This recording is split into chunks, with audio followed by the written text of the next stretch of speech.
चलिए good morning, start करते हैं आज की क्लास। ठीक है, आज से हम पढ़ना स्टार्ट करेंगे geography for UPSC CSC prelims GS paper 1 और तो मेंस, और दोनों में वो कवरेज है उसका। ठीक है, प्रीलिम्स में भी कवरेज है पेपर 1 में, और जीएस पेपर 1 में भी क्या है, मेंस के इसका कवरेज आपको मिलेगा। ठीक है, तो ज्योग्राफी को पढ़ने के लिए जो 2-3 अप्रोचेज हैं वो मैं आपको बता देता हूँ पहले, या जो क्लास है वो कैसे कंडक्ट होगी वो मैं बता देता हूँ चीज़ें। पहली बात तो सारी की सारी क्लासेज आपकी पीपीटी पे होंगे। ठीक है, ऐसे आपको मैं यहाँ पर सारी इमेजेस लेकर के आऊँगा। ठीक है, जैसे आपको ये दिख रहा है अभी, ये तो सिलेबस है। इसी तरीके से सारे के सारे जो भी आपके लेक्चर्स हैं वो इसी पीपीटी पर होंगे। किसी भी टॉपिक का एक इन्फॉर्मेशन होगा और उस इन्फॉर्मेशन के साइड में क्या होगी, उसकी इमेज होगी। ठीक है, जब इमेज आप कंटिन्यूसली देखते हैं बार बार, तो कोई भी चीज़ जो बहुत टिपिकल होती है, क्योंकि टेक्स्ट में तो देखिए बुक में हर चीज़ लिखी हुई है। ठीक है, बट हम कितना उसको कैप्चर कर पाते हैं ये हमारी कैपेसिटी के ऊपर होता है। ठीक, तो करना ये हमको कि जब हम इमेज देख लेंगे और उसके साथ में उसका टेक्स्ट कवर कर लेंगे, फिर चीज़ें मैं उसी इमेज पर समझा दूंगा, तो वो चीज़ें हो जाती हैं परमानेंट, फिर आप उसको भूलेंगे नहीं। ये पीपीटी प्लस इसके साथ आपको एक हैंड आउट जस्ट क्लास के बाद मिल जाएगा। ठीक है, क्लास के पहले मैं इस वजह से नहीं दूंगा क्योंकि फिर आप फोकस होकर बैठेंगे नहीं, तो वो मेरे लिए क्या है, एक परेशानी बन जाएगी। तो जब आप फोकस होकर के बैठेंगे तभी आप इस क्लास से कुछ लेकर के जाएंगे। ठीक है, तो यूपीएससी सीएससी प्रीलिम्स का जो जीएस पेपर 1 है उसमें इसका अच्छा खासा कवरेज है। फिर जो जीएस पेपर 1 है आपका मेंस में, ठीक है, वहाँ पर भी क्या है, इसका बहुत अच्छा कवरेज है। ज्योग्राफी को आप एज ए इंडिविजुअल सब्जेक्ट नहीं पढ़ सकते। क्यों नहीं पढ़ सकते? क्योंकि इसका कवरेज जो है बहुत वास्ट है। कवरेज कैसा है इसका? बहुत वास्ट कवरेज है। GS paper 1 GS paper 3 integrate हो जाता है जब आप ज्योग्राफी, इन्वायरमेंट और डिजास्टर मैनेजमेंट को कंपाइल कर देते हैं। तो सही अप्रोच जो होना चाहिए ज्योग्राफी पढ़ने का, होना चाहिए ज्योग्राफी, एनवायरमेंट, डिजास्टर मैनेजमेंट, तीनों को कंपाइल करके आपके पास एक प्रॉब्लम आएगी और वो प्रॉब्लम आपको सॉल्व करनी होगी। ठीक है, इन्वायरमेंट रिलेटेड जितने भी इश्यूज हैं उनको समझने के लिए आपको ज्योग्राफिकल लोकेशंस का पता होना चाहिए। तो ज्योग्राफिकल लोकेशंस आप यहाँ पढ़ेंगे और इसको ले जाकर के कहाँ कंपाइल कर देंगे, एनवायरमेंट में। डिजास्टर मैनेजमेंट में जितनी भी मिटिगेशन की प्रोसेसेस हैं, जितने भी नेचुरल डिजास्टर हैं, जितने मैन मेड डिजास्टर हैं, आप पढ़ेंगे कहाँ पर, यहाँ पर। उसके फैक्टर्स आप यहाँ पढ़ेंगे ज्योग्राफी में, और उसके बाद फिर उसको कहाँ इंटीग्रेट करेंगे, डिजास्टर मैनेजमेंट। ठीक है, तो geography as a individual subject आपको डील नहीं करना है। ज्योग्राफी के साथ आपको एनवायरमेंट और उसके साथ डिजास्टर मैनेजमेंट, ये तीनों टॉपिक्स जब आप कंपाइल कर देंगे, एक बकेट में डाल देंगे, तब जा करके आपकी एक ओवरऑल जो अंडरस्टैंडिंग है वो डेवलप होगी। ठीक है, नंबर 1। दूसरा ये है कि जब भी आप ज्योग्राफिकल लोकेशंस पढ़ेंगे, इसमें मैं मैपिंग कराता हूँ, पूरी मैप कराऊंगा मैं। जितना भी मैप है पूरा आपको अच्छे से तैयार होगा जब आप इस क्लास से निकलेंगे। अभी आप न्यूज़ पढ़ते हैं, कभी आ गया अराफोरा सी, कभी अटलांटिक ओशन आ गया, कभी कोई और लोकेशन पूछ दी उसने। ठीक है, कभी उसने बोल दिया कि स्टेट ऑफ जिब्राल्टर, तो स्टेट ऑफ जिब्राल्टर का इतना इंपॉर्टेंस है क्यों, तो फिर हमको उसकी ज्योग्राफी चेक करनी पड़ेगी। तो जब हम उसकी ज्योग्राफी में जाएंगे तब हम देखेंगे कि अच्छा, ये पूरे के पूरे उस मेडिटेरेनियन सी को पार करके इस एशिया के इस एरिया में आने के लिए क्या है, बहुत शॉर्ट रूट है। तो ट्रेड इजी हो जाएगा। अब ट्रेड इजी हो जाएगा यानी कम्युनिकेशन आपका कैसा हो गया, ट्रांसपोर्टेशन फास्ट हो।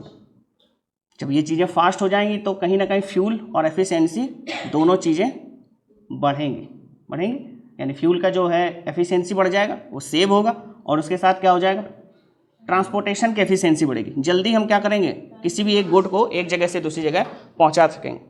ठीक, अब ज्योग्राफी पढ़ते पढ़ते 2-3 मिसकंसेप्शन आते हैं बीच में कि ज्योग्राफी कैसे पढ़ें, सब कुछ पढ़ना होता है क्या, हर चीज़ पढ़ लें, पूरा मैप रट लें, सारी रिवर्स पता होनी चाहिए, कहाँ से ओरिजिन है, कहाँ माउथ है उसका, कुछ नहीं। एक ओवरऑल अंडरस्टैंडिंग होनी चाहिए आपको सारे कॉन्टिनेंट्स पता होने चाहिए, उसके अराउंड जितनी वाटर बॉडीज़ है वो पता होनी चाहिए। फिर उसके बाद जब आप इनर कंटेंट के बारे में पढ़ेंगे, यानी टोपोग्राफी, कहाँ पर वैली है, कहाँ पर माउंटेन है, तो जब आप ये चीज़ें पढ़ते जाएंगे, इंटीग्रेट करते जाएंगे, तो आपको बहुत क्लियर होता जाएगा कि हाँ, जो रिवर है उसका ओरिजिन कहीं ना कहीं माउंटेन से होगा, और उसका जो माउथ है कहीं ना कहीं किसी वाटर बॉडी में होगा, वो या तो ईस्ट फ्लोइंग हो सकती है या वेस्ट फ्लोइंग हो सकती है।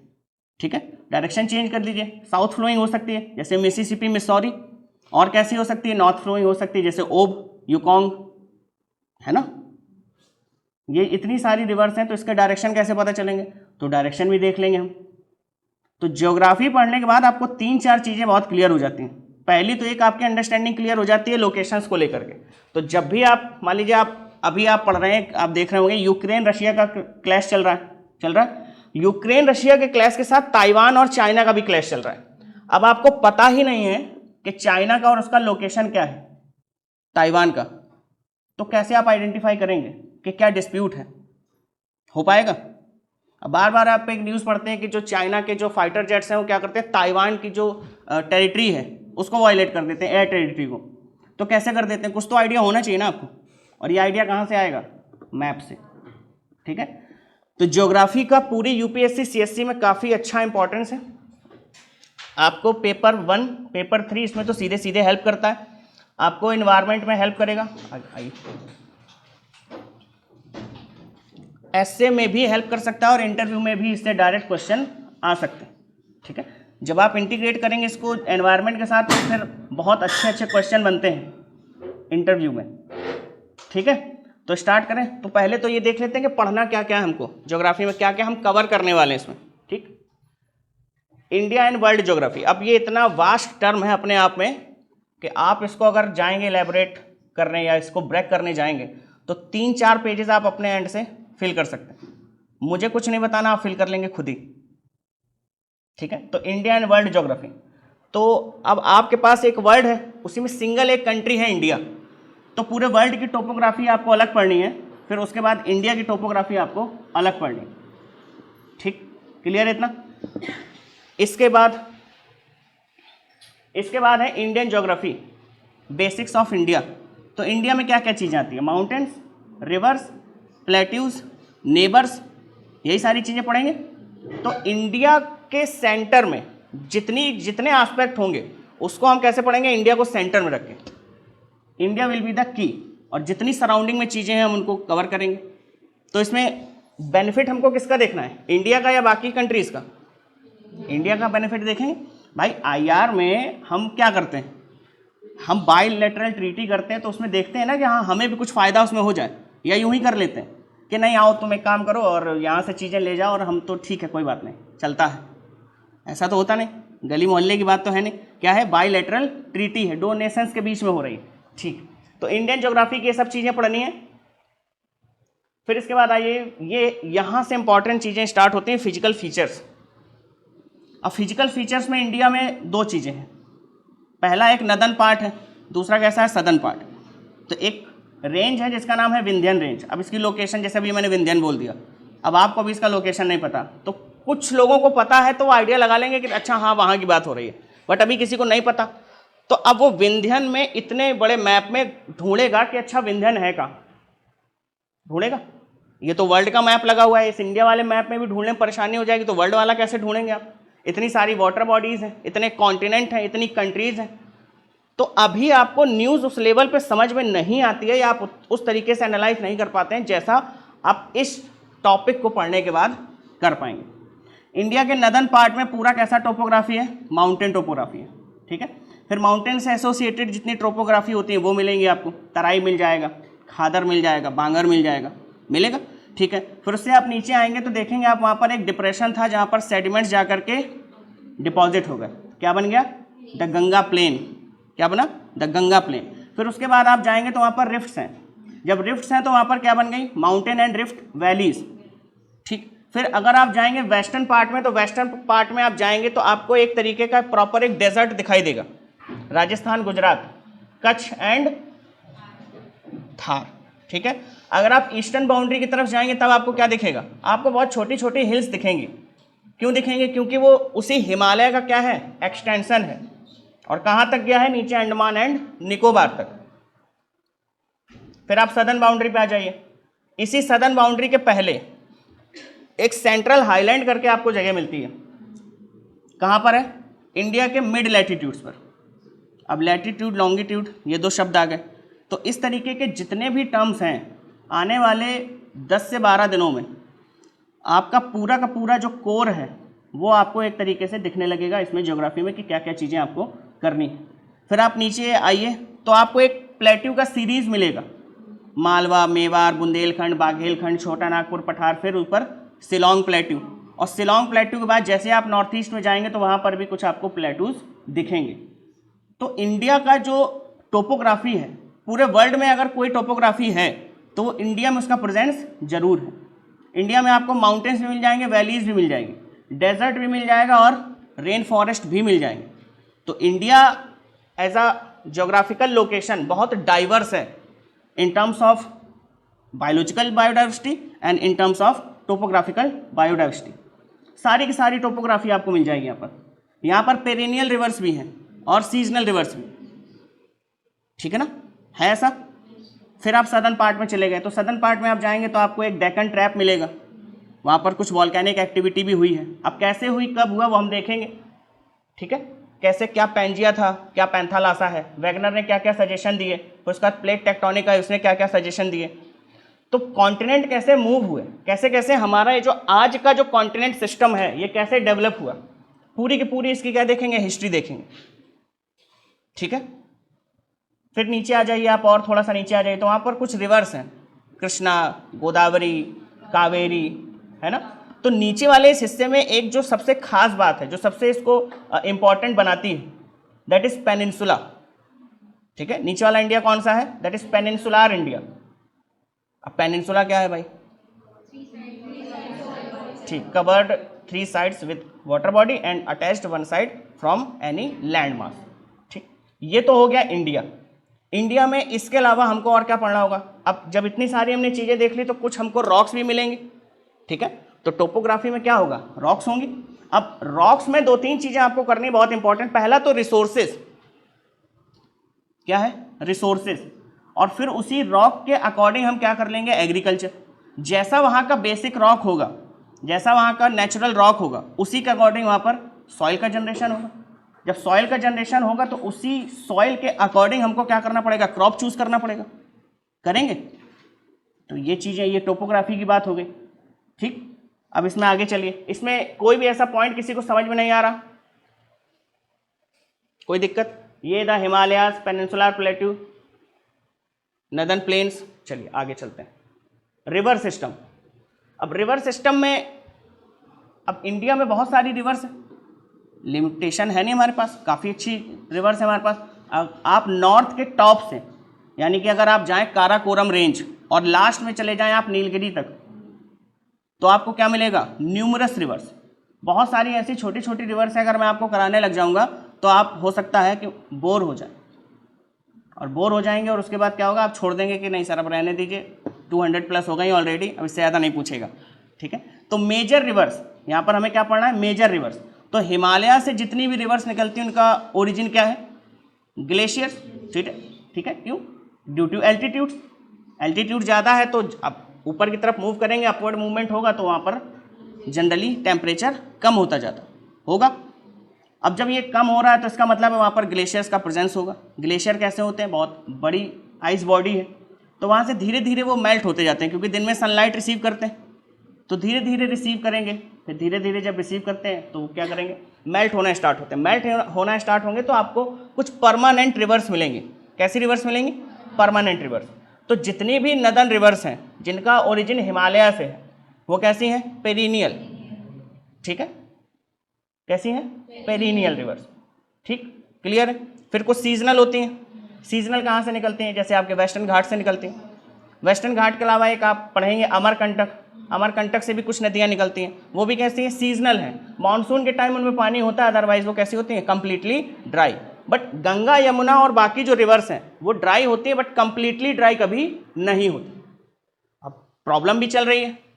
प्रॉब्लम क्या चल रहा है, एनवायरनमेंट में आप लगातार पढ़ते हैं कि ग्लेशियर्स क्या हो रहे हैं, हिमालय के कम हो रहे हैं।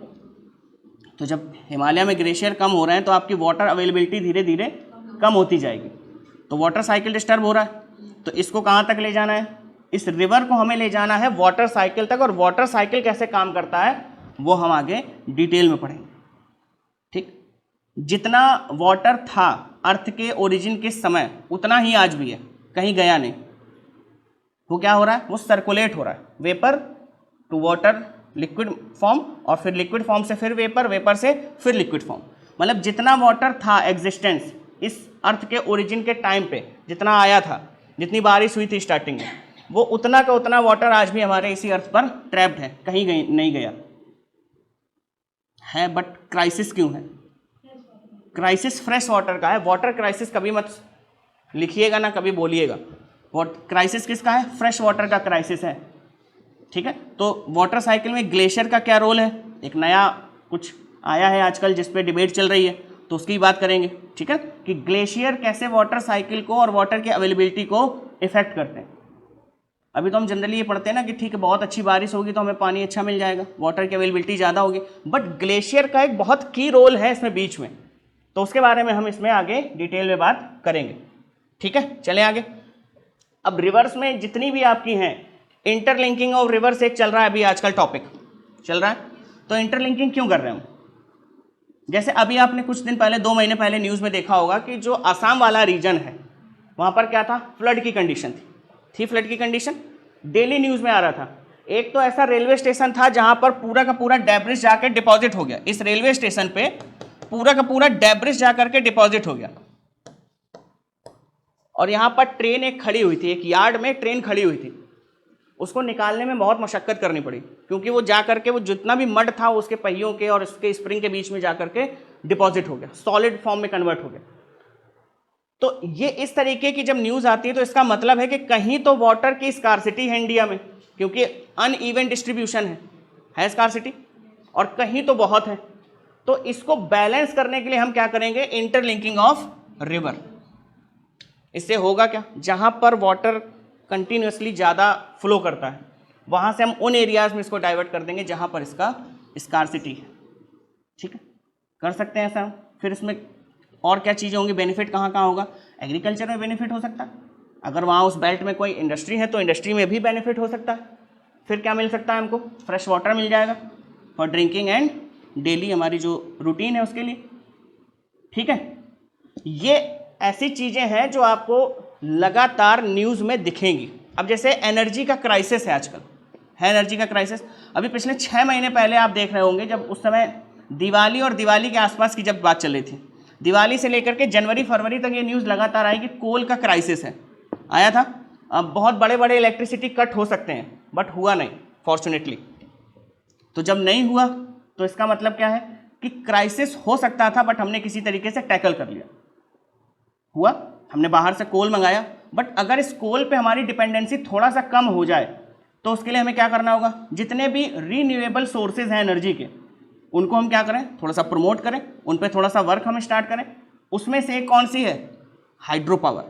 हाइड्रो पावर का मतलब क्या होगा, हम डैम बनाएंगे या फिर कहीं नेचुरल वाटरफॉल है उसके नीचे हमें टरबाइन लगाना है, और टरबाइन लगाएंगे, और टरबाइन किससे कनेक्टेड होगा, साइंस में आपने पढ़ा था, एसी जनरेटर से। और एसी जनरेटर का वो जो रिंग है, कौन सा रिंग होता है एसी जनरेटर में, स्लिप रिंग, जैसे जैसे वो मूव करेगा फ्लक्स का कटिंग हो जाएगा, फ्लक्स का कटिंग होगा तो क्या जनरेट हो जाएगी, इलेक्ट्रिसिटी, ईएमएफ जिसको बोलते हैं, इलेक्ट्रोमोटिव फोर्स, जनरली उसको हम इलेक्ट्रिसिटी बोलते हैं। तो ये जो चीज़ें हैं ये आजकल लगातार न्यूज़ में हैं। तो मैं बात जो आपको समझाना चाह रहा हूँ वो ये कि बहुत कोर पढ़ने से हो सकता है आपको एग्जाम में बहुत ज़्यादा बेनिफिट ना हो। तो आपका जो स्टडी का जो तरीका होना चाहिए, जो आपको जिस पे फोकस करना है वो फोकस करना है न्यूज़ पर। पहले न्यूज़ देखिए, फिर उसके बाद जाकर के क्या करिए, अपने कोर उस सेगमेंट को रिवाइज करिए, रिवर्स स्टडी स्टार्ट कीजिए आज से। देखिए कि न्यूज़ में क्या चल रहा है, न्यूज़ में एनर्जी क्राइसिस चल रहा है, पढ़िए। न्यूज़ में रिवर की इंटरलिंकिंग चल रही है, पढ़िए, देखिए, बनाइए क्या क्या बेनिफिट्स हो सकते हैं। जरूरी नहीं है कि उस न्यूज़पेपर में हर एक इन्फॉर्मेशन आ जाए, हो सकता है वो 2 पॉइंट जो उसके दिमाग से स्किप हो गए वो 2 पॉइंट आप डाल सकते हैं उसमें।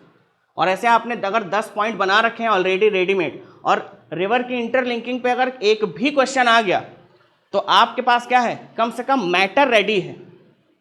क्या है, मैटर रेडी है। बस आपको क्या करना है, उस क्वेश्चन की डिमांड के अकॉर्डिंग उसको अरेंज कर देना, दैट्स इट, हो गया। तो न्यूज़पेपर को पढ़ने के बाद फिर कहां जाइए, कोर में।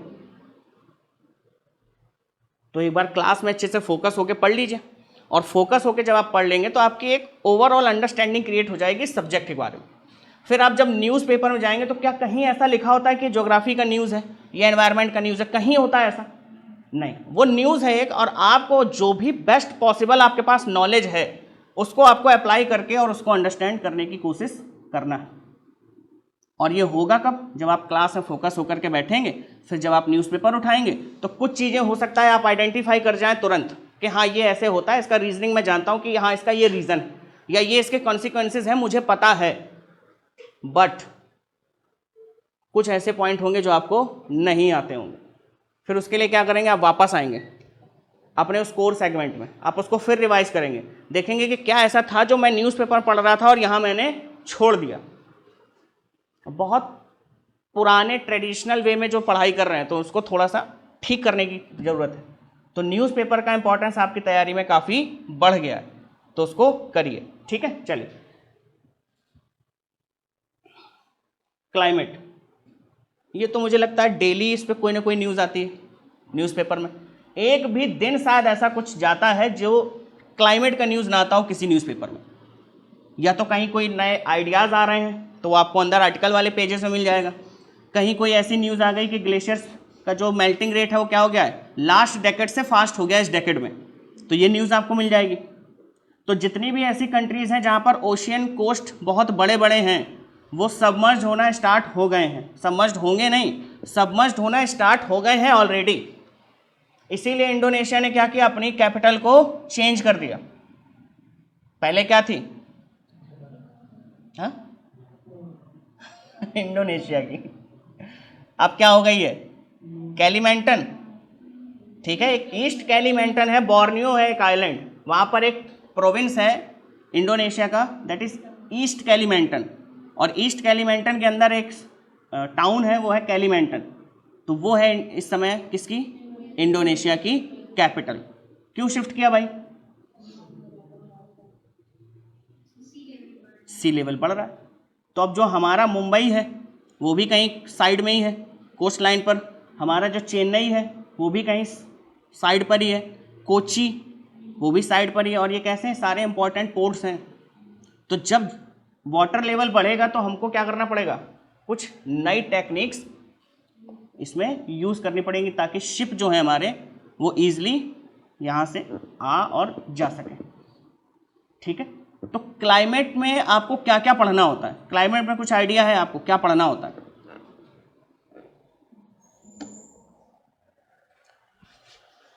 क्लाइमेट का देखो एक छोटा सा फॉर्म होता है दैट इज वेदर। ठीक है, एक इंटरमीडिएट फॉर्म होता है दैट इज सीजन। ठीक है, और जो सबसे बड़ी एंटिटी है वो क्या है, क्लाइमेट। क्लियर है इतना? ठीक है, अब वेदर, सीजन और क्लाइमेट, इसमें डिफरेंस क्या है, तो टाइम का डिफरेंस है बाकी, और उसमें जो क्लाइमेटिक कंडीशंस है उसमें हमको क्या बनाना है, उसको फैक्टर बनाना है। तो क्लाइमेट को कंट्रोल करने वाले जितने फैक्टर्स हैं वो आपको कहाँ पढ़ने होंगे, इस क्लाइमेट के अंदर। टेम्परेचर, प्रेशर, टेम्परेचर और प्रेशर का रिलेशन, और क्या क्या चीज़ें पढ़नी है और बताइए? हाँ, प्रेसिपिटेशन, ह्यूमिडिटी और डिस्टेंस फ्रॉम सी, कॉन्टिनेंटैलिटी। तो ये कुछ ऐसे टर्म हैं जो बार बार आप सुनते हैं, न्यूज़पेपर में भी आता है। तो क्लाइमेटिक कंडीशंस कैसी होंगी किसी एक ज्योग्राफिकल एरिया की, वो बहुत सारी चीज़ें डिसाइड करता है। जैसे आप दो एरियाज़ ले लीजिए, एक ले लीजिए जहाँ पर जो एनुअल रेनफॉल है वो 200 प्लस है, 200 सेंटीमीटर प्लस है। क्लियर है? दूसरा आप ले लीजिए जो ऐसा है कि वहाँ पर 20 सेंटीमीटर के अबव कुछ आसपास बारिश हो जाती है। तो पहला कौन सा है, कुछ रेन फॉरेस्ट वाली कंडीशन बन रही है, और दूसरा कौन सा है, डेजर्ट की कंडीशन है। तो अगर डेजर्ट और मैं इसको ट्रॉपिकल रीजन यानी रेन फॉरेस्ट वाले रीजन को कंपेयर करूँगा तो पहला जो विजुअल जो एस्पेक्ट है वो क्या दिखेगा आपको, वेजिटेशन। तो नेचुरल वेजिटेशन जो है वो डेंस कहाँ पर होगा, किस एरिया में, जहाँ पर रेनफॉल ज़्यादा है। अब रेनफॉल ज़्यादा है तो इसका मतलब यहाँ पर क्या हो सकता है, या तो मॉनसून की अवेलेबिलिटी है या फिर क्या है, यहाँ पर टेम्परेचर ज़्यादा है। ठीक है, अगर टेम्परेचर ज़्यादा है तो इसको हम ट्रॉपिकल जोन में रख देंगे, और अगर मॉनसून की अवेलेबिलिटी है तो मॉनसून के जो भी रीजन्स हैं, एक तो हमारा इंडिया हो गया, ठीक है, यानी साउथ ईस्ट एशिया, और उसमें भी इंडिया स्पेसिफिकली। इसके बाद एक सूडो मानसून होता है, वो अफ्रीका की तरफ आता है, ठीक है ना, गल्फ ऑफ गिनी। तो ये जितनी चीज़ें हैं इनको क्या करना है, अभी बहुत अलग अलग आपको लग रहे होंगे कि पता नहीं क्या बात कर रहे हैं, ये वो टर्म्स हैं जिनको आपको क्या कर लेना है, इंटीग्रेट कर लेना है, और इसके बाद ज्योग्राफी आपके लिए बहुत ईजी हो जाने वाली। तो क्लाइमेटोलॉजी स्टार्ट ही होता है टेम्परेचर एंड प्रेशर से, और टेम्परेचर एंड प्रेशर अगर आपको किसी ज्योग्राफिकल एरिया का पता है तो आप बहुत सारी चीज़ें पता लगा सकते हैं। नेचुरल वेजिटेशन, रेनफॉल, पहले रेनफॉल कर लेते हैं ना, सीक्वेंस में चलते हैं, रेनफॉल, फिर उसके बाद क्या पता चल जाएगा, नेचुरल वेजिटेशन। नेचुरल वेजिटेशन के बाद आपको पता चल जाएगी उस वेजिटेशन की डेंसिटी, और वो डेंसिटी डिसाइड करेगी वहाँ पर एनिमल बायोडाइवर्सिटी। और अगर बहुत डेंस फॉरेस्ट है तो ह्यूमन सेटलमेंट कैसा होगा, बहुत स्कैटर्ड होगा, ठीक है, बहुत डेंस नहीं होगा, नंबर 1, ठीक है। अगर ह्यूमन सेटलमेंट बहुत ऐसा स्कैटर्ड है तो क्या इंडस्ट्री वहाँ लगा पाएंगे आप, नहीं लगेगा, क्योंकि डिमांड ही नहीं, और वहाँ लगा करके भी क्या करेंगे, ठीक। दूसरी चीज़, ऐसे डेंस कैनोपीज जहाँ पर होंगी वहाँ पर आपको ग्रास मिलेगी, लैंड पर नहीं मिलेगी, क्योंकि उस तक वो सन रेज आ ही नहीं पाएंगे, ठीक है।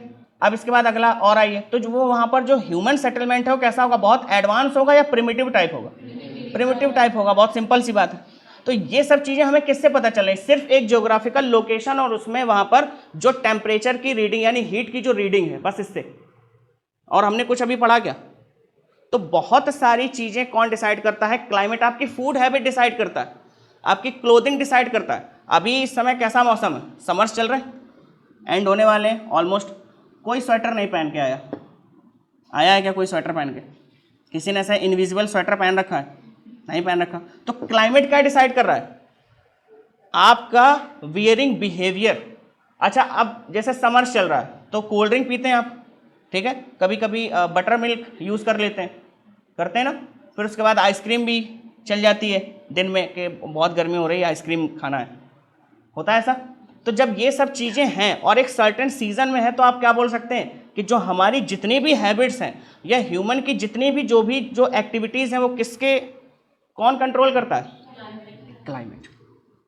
तो क्लाइमेट नेचर को तो कंट्रोल करता ही, उस ज्योग्राफिकल लोकेशन में किसको कंट्रोल करता है, वहाँ सेटल्ड ह्यूमन को भी, ठीक है। अच्छा, मुझे एक बात बताइए, अगर कोई ट्रॉपिकल एरिया है तो वहाँ आप ऐसे किसी एनिमल को रख सकते हैं जो टेम्परेट रीजन में रहता है या बहुत फ्रिजिड रीजन में रहता है। पेंगुइन और पांडा या जो पोलर बियर्स होते हैं उनको आप ला करके इंडिया में रख सकते हैं, नहीं रख सकते, क्योंकि वो क्लाइमेटाइज नहीं है उस चीज़ से, उनका एडेप्टेशन नहीं है इसके लिए। हाँ, हो सकता है कभी हो जाए, थाउजेंड्स ऑफ ईयर में हो सकता है वो अडेप्ट हो जाए इस कंडीशन के लिए, बट अभी तो नहीं रह सकते। तो क्लाइमेटिक कंडीशन आपकी लाइफ से लेकर के आपकी हैबिट्स और बहुत सारी चीज़ें डिसाइड करती है, ठीक है। तो क्लाइमेट में वेदर देख लेंगे, सीजन देख लेंगे, और फिर क्लाइमेट को कंट्रोल करने वाले फैक्टर और क्लाइमेट को फॉर्म करने वाले फैक्टर कौन कौन से हैं उनको देख लेंगे। अगर एक भी फैक्टर वहाँ से एलिमिनेट हो जाता है या उसमें किसी तरीके का एक प्लस हो जाता है या वो ऐड हो जाए वो फैक्टर, तो क्या क्या कंसिक्वेंसेज होंगे वो भी हमको यहीं इसी क्लाइमेट के अंदर देखने हैं। और इस पूरी की पूरी साइंस का नाम है क्लाइमेटोलॉजी। क्या नाम है, क्लाइमेटोलॉजी, ठीक है। चलें आगे, चलिए। अब देखो, जैसे इसमें एक छोटी सी चीज़ है, ये लिखा हुआ है साइक्लोन, लिखा हुआ है। अब साइक्लोन क्या है, डिजास्टर है, कैसा है, मैन मेड है, नहीं, इसकी जो कैटेगरी है वो है नेचुरल डिजास्टर। तो जब भी साइक्लोन्स आते हैं बहुत मास डिस्ट्रक्शन होता है वेल्थ का और क्लाइमेट का, नेचुरल वेजिटेशन का बहुत लॉस होता है, बायोडाइवर्सिटी का बहुत लॉस होता है। अब जैसे बायोडाइवर्सिटी बार बार चल रहा है टर्म, तो बायोडाइवर्सिटी क्या है ये आपने एनवायरनमेंट में पढ़ा होगा, पढ़ा भी है, फिर भी इसमें थोड़ा सा हमको डिस्कस करना पड़ेगा, ठीक है। चलें, तो एक होता है नंबर ऑफ एनिमल्स या नंबर ऑफ इंडिविजुअल्स, और एक दूसरा जो कॉन्सेप्ट है वो है नंबर ऑफ स्पीसीज, ठीक है। तो बायोडाइवर्सिटी में जो हमारे लिए जो मेजर फैक्टर है वो क्या है, नंबर ऑफ स्पीसीज। इंडिविजुअल पे हम बहुत ज़्यादा फोकस यहाँ पर नहीं करते, ठीक है। चलिए आगे, एग्रीकल्चर, अगला क्या है, एग्रीकल्चर। तो सबसे पहले था जियोमॉर्फोलॉजी, कि कैसे कैसे इस ज्योग्राफी का यानी हमारे इस ग्लोब का क्या हुआ, फॉर्मेशन हुआ, कैसे कैसे कौन सी टोपोग्राफी बनी। फिर उसके बाद उस ज्योग्राफिकल लोकेशन का क्लाइमेट कैसा है, क्योंकि एटमॉस्फेयर है ना हमारे इस ग्लोब के अराउंड, क्या है, एक ब्लैंकेट है, थिक ब्लैंकेट एयर का, वो क्या बनाता है, वो बनाता है क्लाइमेट, ठीक है। अब क्लाइमेट के बाद अगला है एग्रीकल्चर। तो एग्रीकल्चर किस पे डिपेंडेंट होगा, जितनी सारी बातें अभी हमने की थी ह्यूमन बिहेवियर के बारे में, वही सारी बातें यहाँ होंगी, बस इसमें एक चीज़ ऐड हो जाती है, अवेलेबिलिटी ऑफ वाटर, वो तो ह्यूमन के साथ भी है। अब हड़प्पा सिविलाइजेशन है, कहाँ पर उसका ग्रोथ हुआ या कहाँ पर डेवलप हुई, जहाँ पर रिवर था। अब रिवर अगर थी वहाँ पर तो इसका मतलब है कि वाटर की अवेलेबिलिटी थी। एग्रीकल्चर में वहाँ पर सरप्लस आया, तब जा करके ये सारी चीज़ें हो पाई या वो डेवलप हो पाया। तो एग्रीकल्चर में हमको सॉइल का टाइप, उसकी प्रोफाइल, ज्योग्राफिकल लोकेशंस में किस ज्योग्राफिकल लोकेशन में कैसा सॉइल मिलता है, उसके लिए सुटेबल क्रॉप कौन सा है, उसके लिए सुटेबल क्लाइमेटिक कंडीशंस कौन सी हैं, ठीक है ना। इंडिया में एग्रीकल्चर में क्या हमारे पास चैलेंजेस हैं, क्या हम उसके सॉल्यूशन दे सकते हैं, जीडीपी में इसका रोल कितना है, ठीक है ना। किसी को पता है अराउंड कितना है? 25% करंट में एग्रीकल्चर का जीडीपी में। हाँ 18.8%, जो नया डेटा है वो क्या है? 18.8%, ठीक है। तो अब ये डेटा आपको कहाँ से मिल गया? न्यूज़पेपर से मिल गया। कभी इस तरीके का कोई क्वेश्चन पूछेगा जीडीपी को और अगर एग्रीकल्चर को रिलेट करने के बाद, तो क्या कर सकते हैं आप? उसका आंसर देने में कैपेबल होंगे। जब भी आप तैयारी करिए तो जीएस पेपर 1, 2, 3, 4 इस तरीके से करिए। ऐसा नहीं कि ज्योग्राफी पढ़ लिया फिर उसके बाद कुछ और पढ़ लिया फिर कुछ और पढ़ लिया, रैंडम नहीं, ठीक है। जैसे इसमें क्या करना है, ज्योग्राफी, एनवायरनमेंट, डिजास्टर और मैनेजमेंट, तीनों को इंटीग्रेट करके पढ़िए, तो फिर आपको सारी चीज़ें ईजी लगने लगेंगी, क्योंकि सब कुछ एक दूसरे से क्या है? रिलेटेड है। एनवायरनमेंट कहाँ होगा? किसी न किसी ज्योग्राफिकल एरिया में ही होगा ना, और उसके ऊपर क्या है?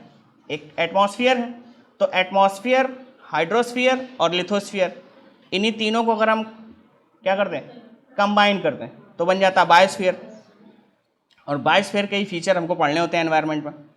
ऐसा कुछ है क्या? जैसे अब यहाँ पर हैं अभी, तो हम किसके कांटेक्ट में हैं? सीधा सीधा बायोस्फीयर के कांटेक्ट में हैं, ठीक है। एक अभी एलिमेंट नहीं है हमारे पास इधर वाटर का, लेकिन आसपास तो है ना, हमारे सराउंडिंग में तो हो ही सकता है।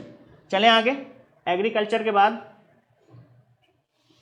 नेचुरल वेजिटेशन एंड फौना, मतलब क्या हुआ? नेचुरल वेजिटेशन का मतलब होता है जो सेल्फ ग्रो हो जाए, हमारा उसमें कोई कंट्रीब्यूशन नहीं है। जैसे अमेजॉन रेन फॉरेस्ट है, फिर वेस्टर्न घाट है, ईस्टर्न घाट है, वहाँ पर जितने ये फॉरेस्ट है वो हमने तो नहीं लगाए, या हमने तो उनको प्लांट नहीं किया, ठीक है ना। वो क्लाइमेटिक कंडीशन के अकॉर्डिंग सेल्फ ग्रोथ उनकी हुई है वहाँ पर, तो हो गई, तो हम उसको किस में काउंट कर लेते हैं? नेचुरल वेजिटेशन में। उसके लिए एक नया टर्म यूज़ करते हैं, दैट इज फौना।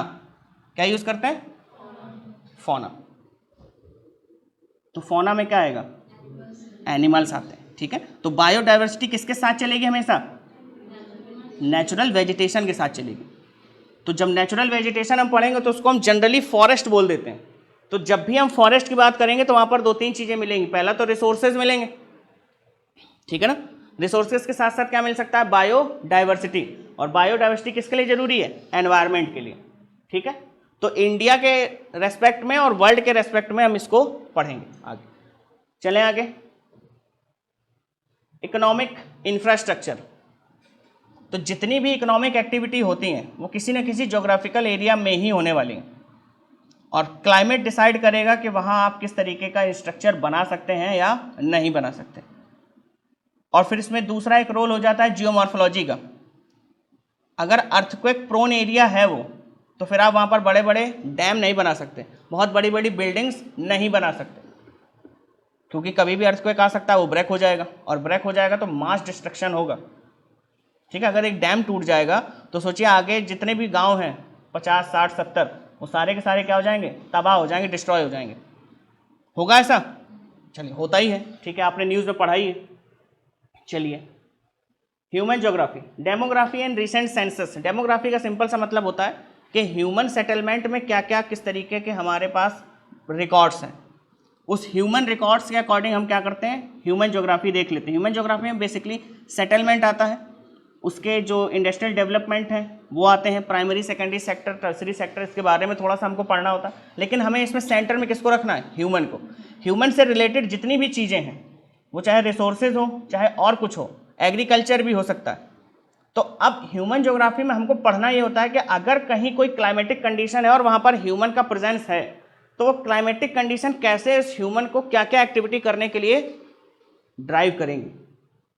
अब मान लीजिए कहीं ऐसा एक है जहाँ पर प्लेन है, वाटर की अवेलेबिलिटी भी अच्छी है, तो क्या करेंगे आप? एग्रीकल्चर कर लीजिए।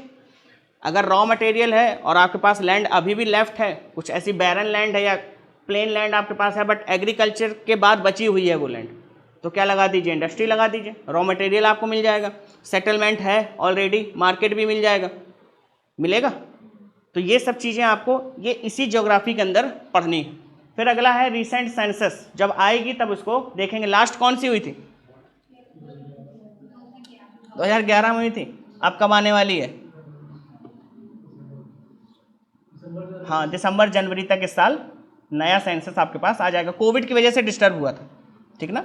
वो रिकॉर्ड जो आए तो पहले तो पूरे रिकॉर्ड्स आ नहीं पाए, फिर जब वो पूरे रिकॉर्ड्स आए तो वो कंपाइल होकर के उसमें नहीं आ पाया कि कैसे कैसे क्या उसका परसेंटेज निकालना है, तो एक प्रॉपर रिकॉर्ड नहीं बन पाया। प्रॉपर रिकॉर्ड का मतलब होता है कि उसमें से जो एनालिसिस करने वाली चीज़ें थी कि कहाँ पर ग्रोथ हुआ कहाँ पर ग्रोथ नहीं हुआ, तो प्रॉपर एनालिसिस अभी हो नहीं पाया, इसलिए उसको डेटा को भी रिलीज़ नहीं किया गया। जब प्रॉपर एनालिसिस हो जाएगा, जो भी उसके की टर्म्स हैं, जो की फैक्टर्स हैं, जो फीचर्स हैं इस पूरे डेकेड के, वो जब निकल के आ जाएंगे तब उसको रिलीज़ करेंगे। चलें आगे, चलें। ये है वर्ल्ड ज्योग्राफी। वर्ल्ड ज्योग्राफी में आप क्या पढ़ेंगे, जितनी चीज़ें मैंने इंडिया के बारे में बताई अभी आपको, क्लाइमेट से लेकर के टोपोग्राफी और वहाँ की जो भी एग्रीकल्चर इंडस्ट्री है या कोई और प्राइमरी सेकेंडरी टर्सरी सेक्टर जितने हैं, रिसोर्सेज हैं, रिवर्स हैं, माउंटेन हैं, प्लेट्यूज हैं, ये सारे के सारे हमको इंडिया के बाहर के भी पढ़ने हैं। तो इसमें किसमें क्या पढ़ेंगे हम, वर्ल्ड का ज्योग्राफी, ठीक है। तो थोड़ा सा टिपिकल हो जाता है ये कि अभी इंडिया का बता रहे थे बाहर का बताने लगे, अब नहीं होता, क्योंकि इंडिया के नाम थोड़े से ज़्यादा टिपिकल है। बाहर वाला आपको इजी लगेगा, क्या रे ये है क्या, इंडिया के नाम ज़्यादा टिपिकल है, हो लगेगा आपको क्या रे ये भी इंडिया में है क्या, ये तो बांग्लादेश का लग रहा है, अच्छा ये पाकिस्तान में नहीं है क्या, ये इंडिया में है। तो कुछ कुछ नाम आपको ऐसे मिलेंगे। वर्ल्ड का मैप आप जल्दी प्रिपेयर कर लेते हैं और इंडिया का मैप प्रिपेयर करने में थोड़ी सी परेशानी होती है, ठीक है, होती है ना। चलिए, जियोमॉर्फोलॉजी, वही जो मैंने बताया इंडिया के रिस्पेक्ट में, वही किसके रिस्पेक्ट में पढ़ना है, वर्ल्ड। वही माउंटेन, वही इंटरनल फोर्सेस, वही एक्सटर्नल फोर्सेस, वही वेदरिंग, वही डेनुडेशन, वही कॉन्टिनेंटल बिल्डिंग फोर्सेस, वही माउंटेन बिल्डिंग फोर्सेस, ठीक है ना। एंडोजेनिक, एक्सोजेनिक, जितने भी ये टर्म्स आपने रैंडमली कहीं पढ़े हैं या कभी सुने हैं, वो सारे के सारे यहाँ पर सीक्वेंस में हम पढ़ेंगे, ठीक है। इंटीरियर ऑफ अर्थ देखेंगे, कितनी लेयर्स हैं। फिर उसके बाद क्लाइमेटोलॉजी, वो सारी चीज़ें जो क्लाइमेट को अफेक्ट करती हैं, जितने भी फैक्टर्स हैं, पहले तो इंडिविजुअल अलग अलग फैक्टर्स पढ़ेंगे, फिर सबको कंबाइन कर देंगे, तब फिर एज अ ग्लोबल क्लाइमेट हम देखेंगे कि अर्थ पे क्या क्या चीज़ें किस किस बेल्ट में हो रही हैं, ठीक है। चलिए, तो उसके लिए एक चीज़ पता होनी चाहिए जिसका नाम है लैटिट्यूड। ओशनोग्राफी, ओशन के अंदर जैसे क्लाइमेट में हम टेम्परेचर ले रहे हैं, ऐसे ओशन के अंदर हमको क्या लेना है, टेम्परेचर एंड प्रेशर। जब ये दो की फैक्टर्स हम ले लेंगे तो दोनों की फैक्टर्स के अकॉर्डिंग हम देखेंगे कि कौन सा ऐसा एरिया है जहाँ पर अपवेलिंग हो रही, कौन सा ऐसा एरिया है जहाँ पर डाउनवेलिंग हो रही, कैसे करंट्स जनरेट होती हैं, कैसे टाइड्स आते हैं, ठीक है, और कैसे कैसे जो ओशन के अंदर का जो बायोडाइवर्सिटी है वो हमारी एक्टिविटीज से अफेक्ट हो रहा है। आपने कुछ ना कुछ कभी ना कभी यूट्यूब पे कुछ वीडियोस देखे होंगे जिसमें बहुत सारा कचरा वो लोग निकालते हैं, ओशन से निकालते हैं, बहुत बड़ी बड़ी शिप्स होती हैं, वो जाती हैं और वो कचरा लेकर के बाहर आती हैं, होता है ना ऐसा, देखा होगा कभी ना कभी, ठीक है। तो उसमें क्या क्या फैक्टर्स हैं, कैसे कैसे कोरल खराब हो रहे हैं, कैसे कैसे हम अपना जो ओशन का जो इकोसिस्टम है उसको हम डिस्टर्ब कर रहे हैं, ठीक है, तो उस पर भी बात करेंगे। चलिए, फिर उसके बाद बायोग्राफी। बायोग्राफी में वही सॉइल और वो सारी चीज़ें जो हमें एग्रीकल्चर में पढ़नी होती हैं, ठीक। चलिए, ठीक है, ह्यूमन ज्योग्राफी में ये चीज़ें, ठीक। मेजर मेंस का जो सिलेबस है, अब मेंस के सिलेबस में इसमें आपको करना ये होगा कि जो भी रैंडम चीज़ें आपने पढ़ी हैं उसको पहले तो ऑर्डर में आपको सेट करना होगा। फिर उसके बाद आपको कुछ प्रॉब्लम्स मिलेंगी, वो क्वेश्चन नहीं होंगे। जब भी आपको जीएस पेपर 1 में या जीएस पेपर 3 में कुछ चीज़ें मिलेंगी एनवायरनमेंट से रिलेटेड और इधर में आपको ज्योग्राफी से रिलेटेड, तो वो एक ऐसी प्रॉब्लम को क्रिएट करेंगे आपके सामने जिसका आपको सॉल्यूशन देना होगा, या कम से कम जो बेसिक चीज़ें हैं वो बताने के बाद, वो टर्म्स एक्सप्लेन करने के बाद आपको अपने सजेशन दे करके उस आंसर को कंक्लूड करना होगा, ठीक है। तो जब भी आप जियोमॉर्फोलॉजी पढ़ेंगे, क्लाइमेटोलॉजी पढ़ेंगे, तो वहाँ पर ऐसे बहुत सारी चीज़ें जैसे लैंडस्लाइड है, साइक्लोन है, ठीक है, क्लाइमेट का पार्ट हो गया ये। अब इनसे जो भी डिजास्टर होते हैं, जितने भी तरीके के कॉन्सिक्वेंसेज यहाँ पर निकल करके आते हैं, रिवर्स से अगर हम रिवर्स को लिंक कर रहे हैं तो उसका सोसाइटी पे क्या इफेक्ट पड़ेगा, अगर हम लिंक कर रहे हैं तो पहले हमको उसका इकोनॉमिक एस्पेक्ट भी देखना होगा। ये सब चीज़ें कहाँ देखेंगे, ये इस तरीके के जो क्वेश्चन है वो आपको मिलेंगे मेंस में। कहाँ मिलेंगे, मेंस में, और वहाँ पर आपको अपनी अंडरस्टैंडिंग से एक बेटर आंसर देना हो। अच्छा आंसर वही है जो डिमांड करे क्वेश्चन, उसी का आंसर लिखाइए। अब वो पूछ रहा है आपसे रिवर लिंकिंग का सोसाइटी पे क्या इम्पैक्ट पड़ेगा, और आपने पूरा लिख दिया कि कावेरी को हम कृष्णा से जोड़ रहे हैं और केन को हम बेतवा से जोड़ रहे हैं और इससे ये हो जाएगा वो हो जाएगा, लेकिन ये नहीं बता पा रहे हैं आपके सोसाइटी पे क्या इम्पैक्ट पड़ेगा, कैसे कैसे लोगों के बिहेवियर चेंज होंगे वहाँ पर, कैसे कैसे लोगों का एग्रीकल्चर अगर अच्छा होता जाएगा तो इकोनॉमी पे क्या इफेक्ट पड़ेगा, कैसे कैसे लोग उस एरिया के धीरे धीरे क्या होते जाएंगे, डेवलप होते जाएंगे, वो आप समझा नहीं पा रहे हैं। तो ये सब चीज़ें कभी कभी इस क्लास में आपको उस पूरे सिनेरियो को ऐड करने के बाद समझ में आएंगे कि अच्छा इस बारे में बात हो रही है।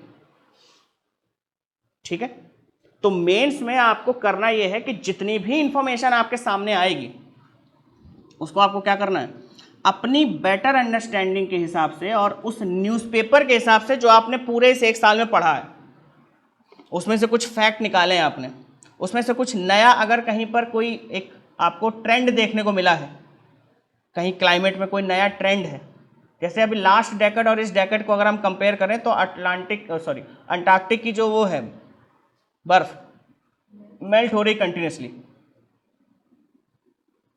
तो कुछ एक ट्रेंड बन रहा है ट्रेंड, तो अब इसके कुछ कंसिक्वेंसेस भी होंगे ना।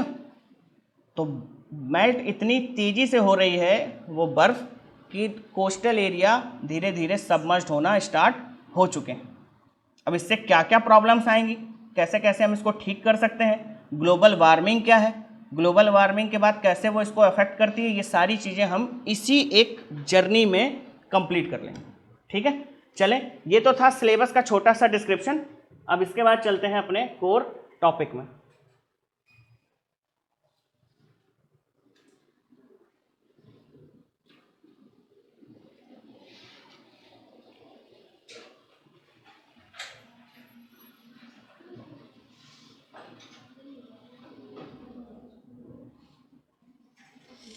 क्लियरली दिख रहा है सबको,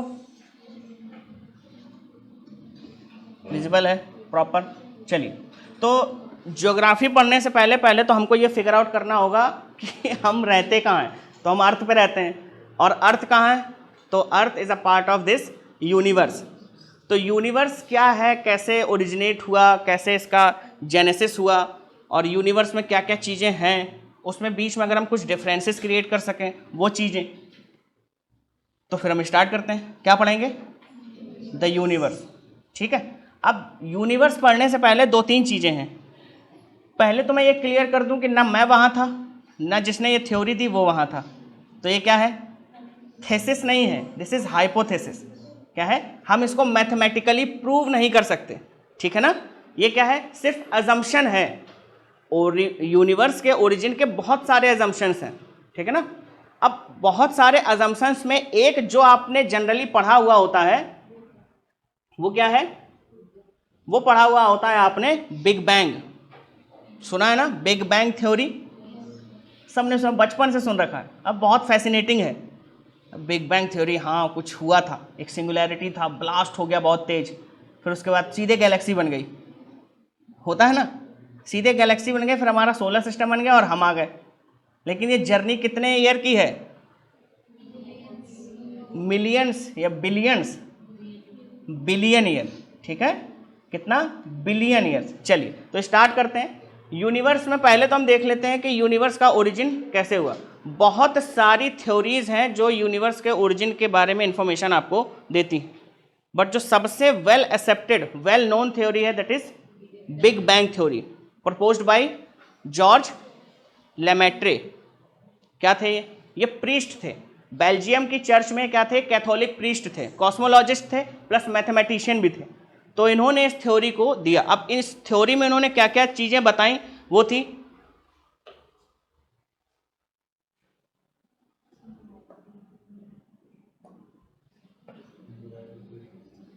इन्होंने एक ऐसा बॉल एज्यूम किया, एक ऐसा मास था, एक ऐसी डेंसिटी वाली एक बॉल थी जिसमें इनफाइनाइट डेंसिटी है प्लस इनफाइनाइट मास है।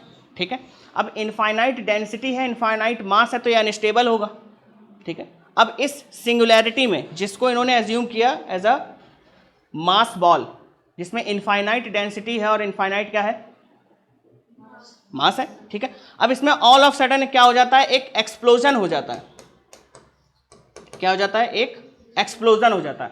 अब इस एक्सप्लोजन से जो मैटर है वो स्प्रेड होना स्टार्ट करता है इन एवरी डायरेक्शन, यानी किस डायरेक्शन में, तो 360 डिग्री। इन एवरी डायरेक्शन का मतलब हो गया 360 डिग्री। अब ये मास यहां भी जा रहा है, इधर भी, इधर भी और इधर भी। जैसे ये बिग बैंग हुआ, ये एक्सप्लोजन हुआ, यहां पर बहुत चीजें एग्जिस्टेंस में आ गई। Number 1 matter, second is time, और कुछ बेसिक फोर्सेस। 4 बेसिक फोर्सेस थी, नाम बता देगा कोई? ग्रेविटेशनल फोर्स, इलेक्ट्रोमैग्नेटिक फोर्स, हाँ, weak nuclear force and strong nuclear force. और इसके साथ साथ 2 चीजें और एग्जिस्टेंस में आ जाती हैं, one is time and second is matter. अब ग्रेविटेशनल फोर्स यहां पर एग्जिस्टेंस में आ गया। पहले ये सारे के सारे पार्टिकल बहुत दूर दूर थे, ये किस में कन्वर्ट हो गया था, नेबुलर डस्ट में। किस में कन्वर्ट हुआ, ये नेबुलर डस्ट में कन्वर्ट हो गया। अब ग्रेविटेशन का एक बहुत सिंपल सा कॉन्सेप्ट है, एक फिनोमिना है, वो क्या करता है कि अपने एडजेसेंट पार्टिकल को अट्रैक्ट करता है। तो धीरे धीरे पहले एक पार्टिकल ने दूसरे को अट्रैक्ट किया, तो इन्होंने क्या कर लिया, आपस में एक क्रिएशन कर दिया। फिर इसके बाद जैसे जैसे इसका मास इंक्रीज होता गया, नंबर ऑफ पार्टिकल्स को जैसे जैसे अट्रैक्ट करता गया, इसका ग्रेविटेशनल पुल इंक्रीज होता गया। जैसे जैसे मास बढ़ता है वैसे वैसे ग्रेविटेशनल पुल उसी रेशियो में इंक्रीज होता जाता है। नंबर 1 ये हुआ। जब ये हुआ तो नेबुलर डस्ट अब क्या होने लगी, अब आपस में आकर के कलेक्ट होने लगी, एक्यूमुलेट होने लगी एक जगह पर। तो जब ये एक्यूमुलेट होने लगी तो स्टार्टिंग में बहुत प्रिमिटिव गैलेक्सीज बनी जो बहुत फेडेड थी। कैसी थी, बहुत फेडेड गैलेक्सी थी। ये देखिए, ये दिख रहा है आपको, ये बहुत फेडेड गैलेक्सीज हैं सारी, जो स्टार्टिंग, ये है सिंगुलैरिटी और यहां से हुआ बिग बैंग। तो ये आप देख रहे हैं पहले बहुत फेडेड थी, यहां पर एनर्जी, मैटर, सारी चीजें एग्जिस्टेंस में आ रही हैं, टाइम भी एग्जिस्टेंस में आया। उसके बाद बहुत फेडेड इनिशियल गैलेक्सीज बनी। इनिशियल गैलेक्सीज के बाद फिर क्या बनी, हमारी मॉडर्न गैलेक्सीज, और मॉडर्न गैलेक्सीज के बाद हम एग्जिस्टेंस में आए। तो बिग बैंग से लेके अब तक ऑलमोस्ट 14 बिलियन ईयर अगो ये जो इंसिडेंट है वो हुआ था, प्रपोज्ड बाय जॉर्ज लेमेंटर, कहीं लिखा है कहीं लेमेट्रे लिखा है, तो उसमें बहुत ज़्यादा परेशान होने वाली बात नहीं है, ठीक है। बेल्जियम कैथोलिक चर्च में ये प्रीस्ट थे और कॉस्मोलॉजिस्ट और मैथमेटिशियन भी थे।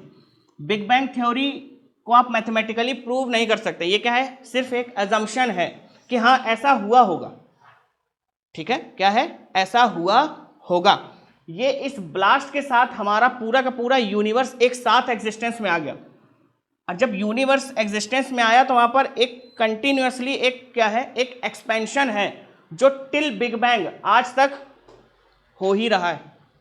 अब वो एक्सपेंशन में 2-3 चीजें, कैसे पता चला हमें कि एक्सपेंशन हो रहा है, तो हम करते क्या है, एक गैलेक्सी से दूसरे गैलेक्सी के बीच की डिस्टेंस को मेजर करते हैं। बहुत सारी ऑब्जर्वेटरीज हैं अर्थ में, वो मेजर करती हैं। अब जब हम उसको मेजर करते हैं, हमने पिछली बार किया था और हम इस बार करते हैं, तो वो जो डिस्टेंस है वो ज़्यादा आती है। हमारी जो नियरेस्ट गैलेक्सी है एंड्रोमेडा, वो तो हमारी तरफ आ रही है, बट जो और गैलेक्सीज हैं वो हमसे दूर जा रही हैं।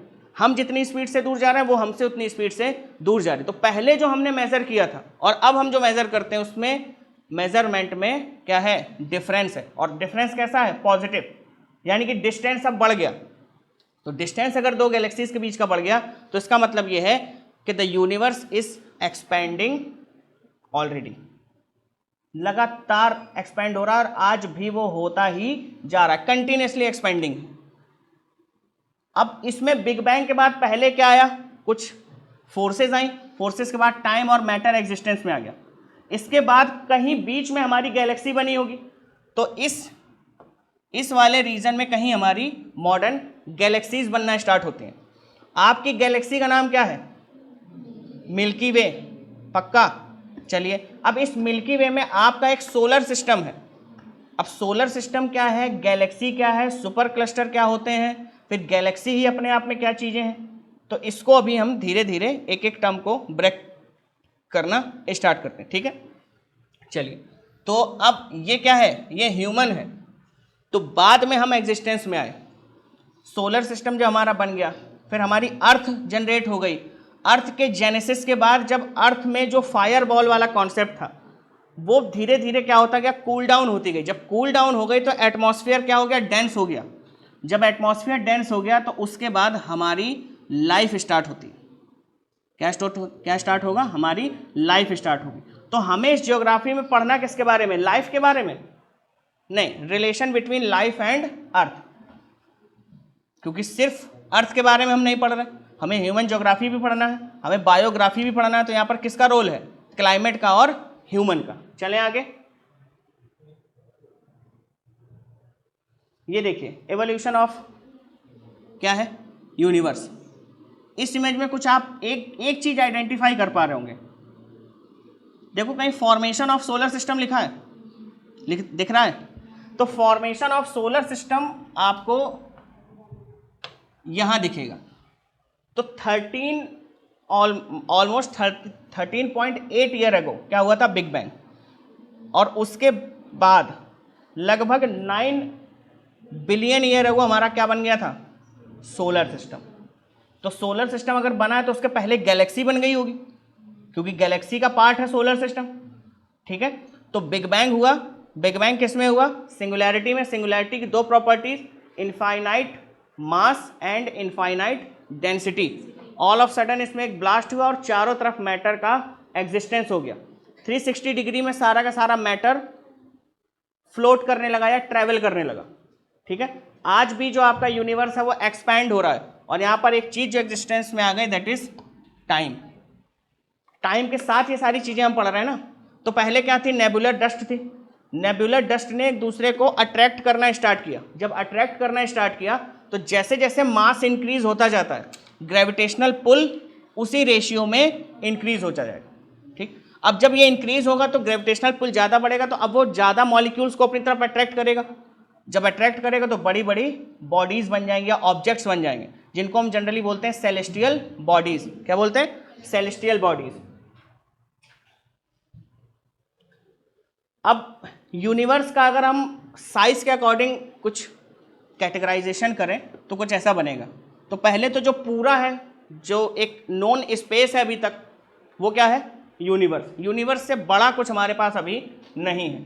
यूनिवर्स से बड़ी किसी भी ऑब्जेक्ट को या किसी भी एंटिटी को हम अभी एक्सप्लोर नहीं कर पाए। तो हमारे पास सबसे बड़ी जो यूनिट है वो क्या है, या जो सबसे बड़ा जो हमारे पास स्पेस है, दैट इज यूनिवर्स। यूनिवर्स के बाद देखिए अगर उसको हम कैटेगराइज करें तो लोकल सुपर क्लस्टर्स होते हैं। लोकल सुपर क्लस्टर्स का मतलब है कि बहुत सारी गैलेक्सीज का एक लोकल ग्रुप, बहुत सारी गैलेक्सीज का क्या? एक लोकल ग्रुप। और उसके अंदर देखिए दूसरा है, वो क्या है? The local group. Local group में कुछ बहुत नियरेस्ट जो गैलेक्सीज हैं उनको हम कंसीडर करते हैं। बहुत नियरेस्ट गैलेक्सीज जो हैं हम उनको कंसीडर करते हैं। अब ये मैं इतने डिटेल में आपको क्यों पढ़ा रहा हूं? अभी आपने सुना होगा जेम्स वेब टेलीस्कोप, सुना है? वो क्या है? रेवोल्यूशनरी इनोवेशन है ह्यूमन का।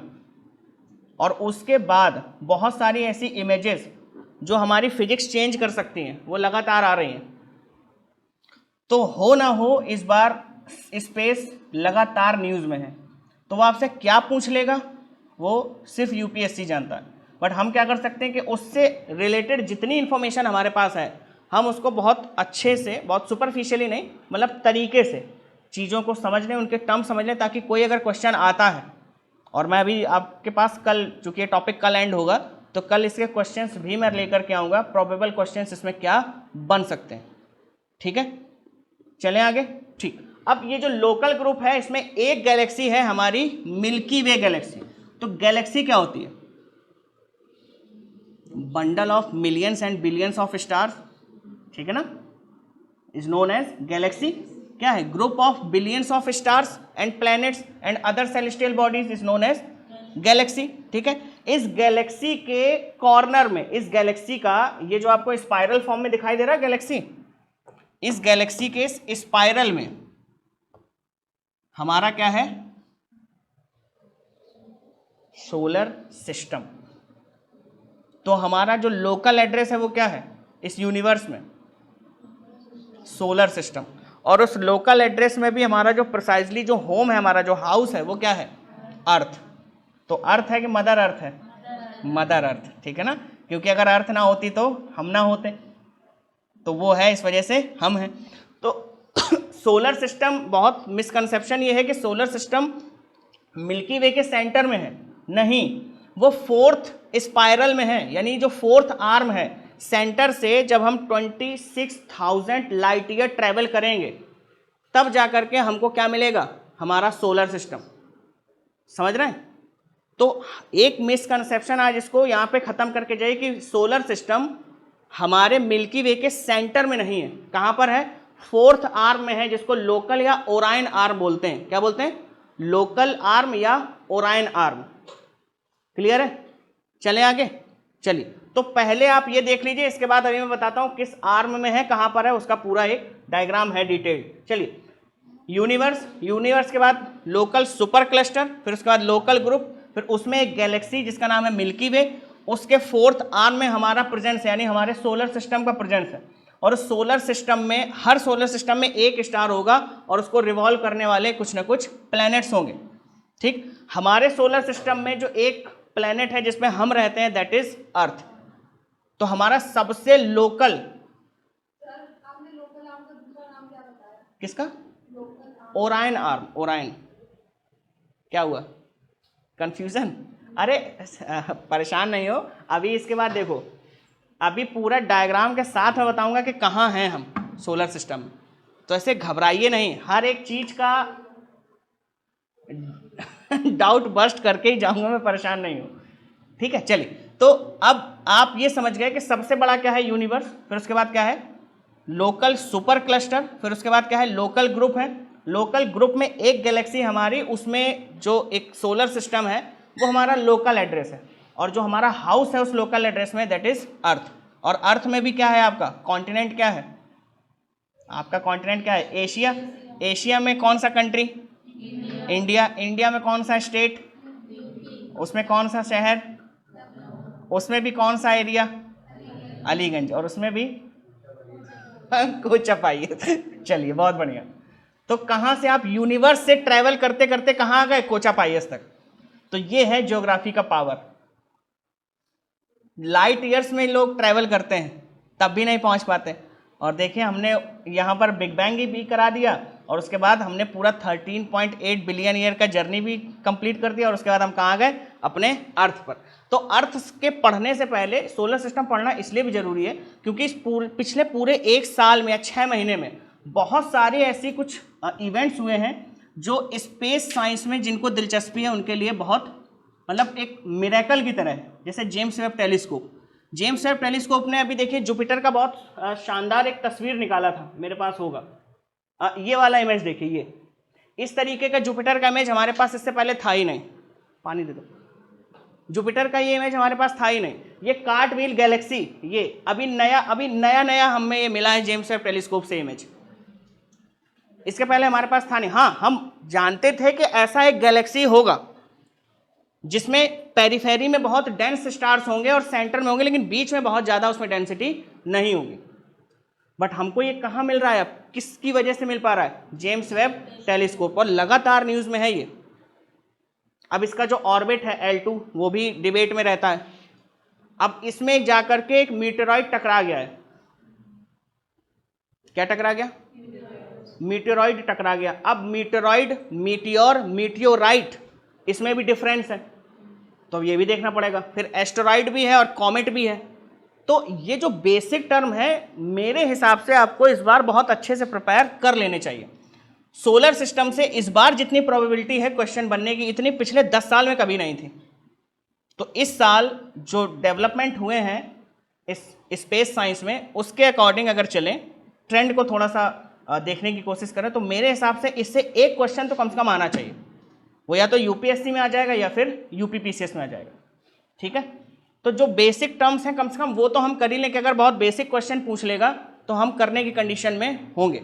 चलें आगे। चलें, तो अगला क्या है? ये अब इतना आपको पता चल गया कि हम किस गैलेक्सी में रहते हैं, मिल्की वे में, और सेंटर में हम नहीं है। सेंटर में क्या है? एक जाइंट ब्लैक होल है। मिल्की वे के सेंटर में क्या है? एक जाइंट ब्लैक होल है, और इसका भी इमेज हमने अभी लिया है 4 महीने पहले। अपने ही मिल्की वे के ब्लैक होल का इमेज हमारे पास नहीं था, और हमने बहुत लाइट ईयर्स दूर दूसरी गैलेक्सीज एक्सप्लोर करना स्टार्ट कर दिया था। तो अब हमने 4 महीने पहले लगभग क्या किया है? अपनी मिल्की वे में जो सेंटर में जो जाइंट ब्लैक होल है, उसका इमेज लिया हमने। तो जब इतने डेवलपमेंट कंटिन्यूअसली हो रहे हैं तो कुछ ना कुछ क्वेश्चन बनना तो बनता है ना, और टाइम देना भी बनता है इस टॉपिक पे। चलिए तो अब आ जाते हैं इसके। अब ये है आपकी मिल्की वे गैलेक्सी, ठीक है, आपको दिखाई दे रही स्पाइरल शेप में है। अरे कभी दीपावली में चक्री चलाइए, एक वो चक्री आती है इसमें सिर्फ एक ओपनिंग होती है, एक वो आती है इसमें कई ओपनिंग होती है ना, उसमें छोटे छोटे ऐसे वो छोटे छोटे पटाखे लगे होते हैं। तो वो हर जगह से क्या निकल रहा होता है, वो एक लाइट निकल रही होती है। तो जब उसको आप चलाते हैं देखते हैं कि स्पाइरल क्रिएट होता है, उसी तरीके का स्पाइरल ये है आपका मिल्की वे। अब ये स्पाइरल है तो इसकी कुछ आर्म्स हैं, तो इसका जो सेंटर से फोर्थ आर्म है जिसका नाम है लोकल और ओरायन आर्म, यहां पर है आपका सोलर सिस्टम, ठीक है। और सेंटर से इसका जो डिस्टेंस है वो कितना है, ऑलमोस्ट या अप्रोक्सीमेटली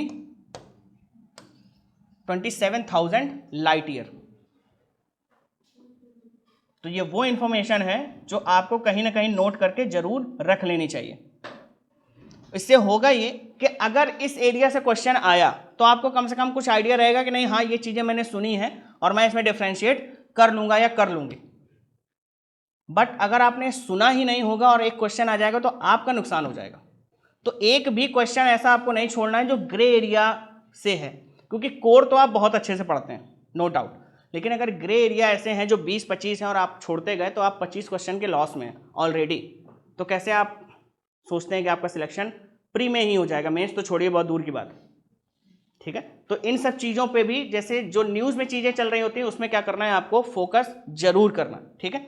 तो बेल्ट का नाम क्या है, या ओरायन आर्म, और ये आर्म कैसी है, स्पाइरल है, स्ट्रेट नहीं है, ठीक है। नंबर 1, सेंटर से इसका जो डिस्टेंस है कितना है, ऑलमोस्ट कहीं कहीं आपको 26,000 मिलेगा तो बिल्कुल घबराना नहीं, ठीक है, कि ये क्या हो गया तो बहुत बड़ा अंतर हो गया। कहीं कहीं मिलेगा 26,000 मिलेगा, कहीं कहीं 27,000 भी मिलेगा। और कई तो ऐसे हैं जिन्होंने 26 और 27 के बीच में क्या लगा दिया, वो एक होता है ना अप्रॉक्स का साइन, ये लगा के छोड़ दिया कि ये भी हो सकता है वो भी हो सकता है, ठीक है। चलें आगे, चलें। तो अब हमको क्या पता चल गया, हमारे सोलर सिस्टम का लोकेशन पता चल गया।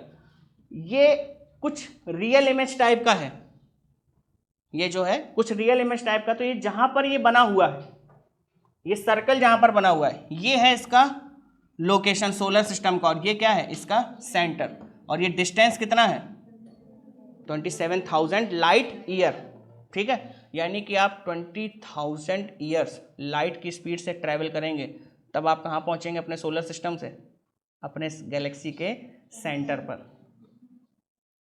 इतनी दूर है हमारी सोलर सिस्टम से हमारे गैलेक्सी का सेंटर, जिसको क्या बोलते हैं गैलेक्टिक सेंटर। गैलेक्सी के सेंटर्स को क्या बोलते हैं, गैलेक्टिक सेंटर, ठीक है। पिछले वाले इस स्लाइड में ये लिखा भी था अगर आपने नोटिस किया हो, ठीक है, ये लिखा हुआ है, ये लिखा हुआ है। तो अब आपको क्या क्या चीजें पता चल गई, बिग बैंग पता चल गया जया। अब अगर आवाज आई उस एरिया से, आदर्श आपको क्या पता चल गया, यूनिवर्स पता चल गया, यूनिवर्स का ओरिजिन पता चल गया, ठीक है। अभी बहुत मैथमेटिकली आप इसको प्रूव नहीं कर सकते, बहुत अब प्रूवन थ्योरी नहीं है, बट जो भी है हमारे पास यही है बिग बैंग। किसने प्रपोज किया, ठीक है, जॉर्ज लेमेंट्रे या जॉर्ज लेमेटियर, ठीक, क्लियर। नंबर 1, क्या थे ये, किस कंट्री से बिलोंग करते थे, बेल्जियम। बेल्जियम की कैथोलिक चर्च में प्रीस्ट थे, कॉस्मोलॉजिस्ट थे एंड मैथमेटिशियन थे, ठीक है। फिलोसफर भी कहीं कहीं लिखा है कि फिलोसफर भी थे। अब प्रीस्ट थे तो ये मतलब एज्यूम हम कर सकते हैं कि फिलोसफर रहे होंगे, क्योंकि होते हैं ना कुछ जो ऐसे जिनके पास अच्छा कुछ नॉलेज होता है, वो क्या करते हैं हर चीज़ को कुछ दूसरे तरीके से बताते हैं, उनके एग्जाम्पल्स बहुत अच्छे होते हैं। जैसे अभी कुछ दिन पहले एक योगा क्लास हुई थी आपके यहाँ, हुई थी, तो उसमें उनके जो बात करने का तरीका था वो देखे थे हर चीज़ को एग्जाम्पल से समझाते थे, है ना। कोई एक चीज़ अगर आपको उन्हें समझानी तो बहुत एग्जाम्पल दे करके, कोई बहुत पुराना एग्जाम्पल हो सकता है या उन्होंने खुद बनाया हो सकता है, तो उससे समझाते हैं। तो वो फिलॉसफी है। दर्शन आपको कहाँ ले जाते हैं, आपको एक नई दुनिया में ले जाते हैं, ठीक है। चलिए तो अब चलते हैं आगे। गैलेक्टिक सेंटर भी हो गया। तो अगर कोई आपसे पूछे कि आप कहाँ हैं अपनी गैलेक्सी में, तो आप यहाँ हैं और ये है आपका सेंटर। ठीक है, अब इस सेंटर में हमको पढ़ना है अपना सोलर सिस्टम। ये है आपका सोलर सिस्टम और यहां से होगी कहानी शुरू। ठीक है, यहां से क्या स्टार्ट हो जाएगा, कहानी शुरू हो जाएगी। अब इसमें आपके सोलर सिस्टम में जो, अब पहले एक काम करिए, अपने रजिस्टर में लिखिए सोलर सिस्टम, एक बढ़िया से हेडिंग डालिए सेंटर में।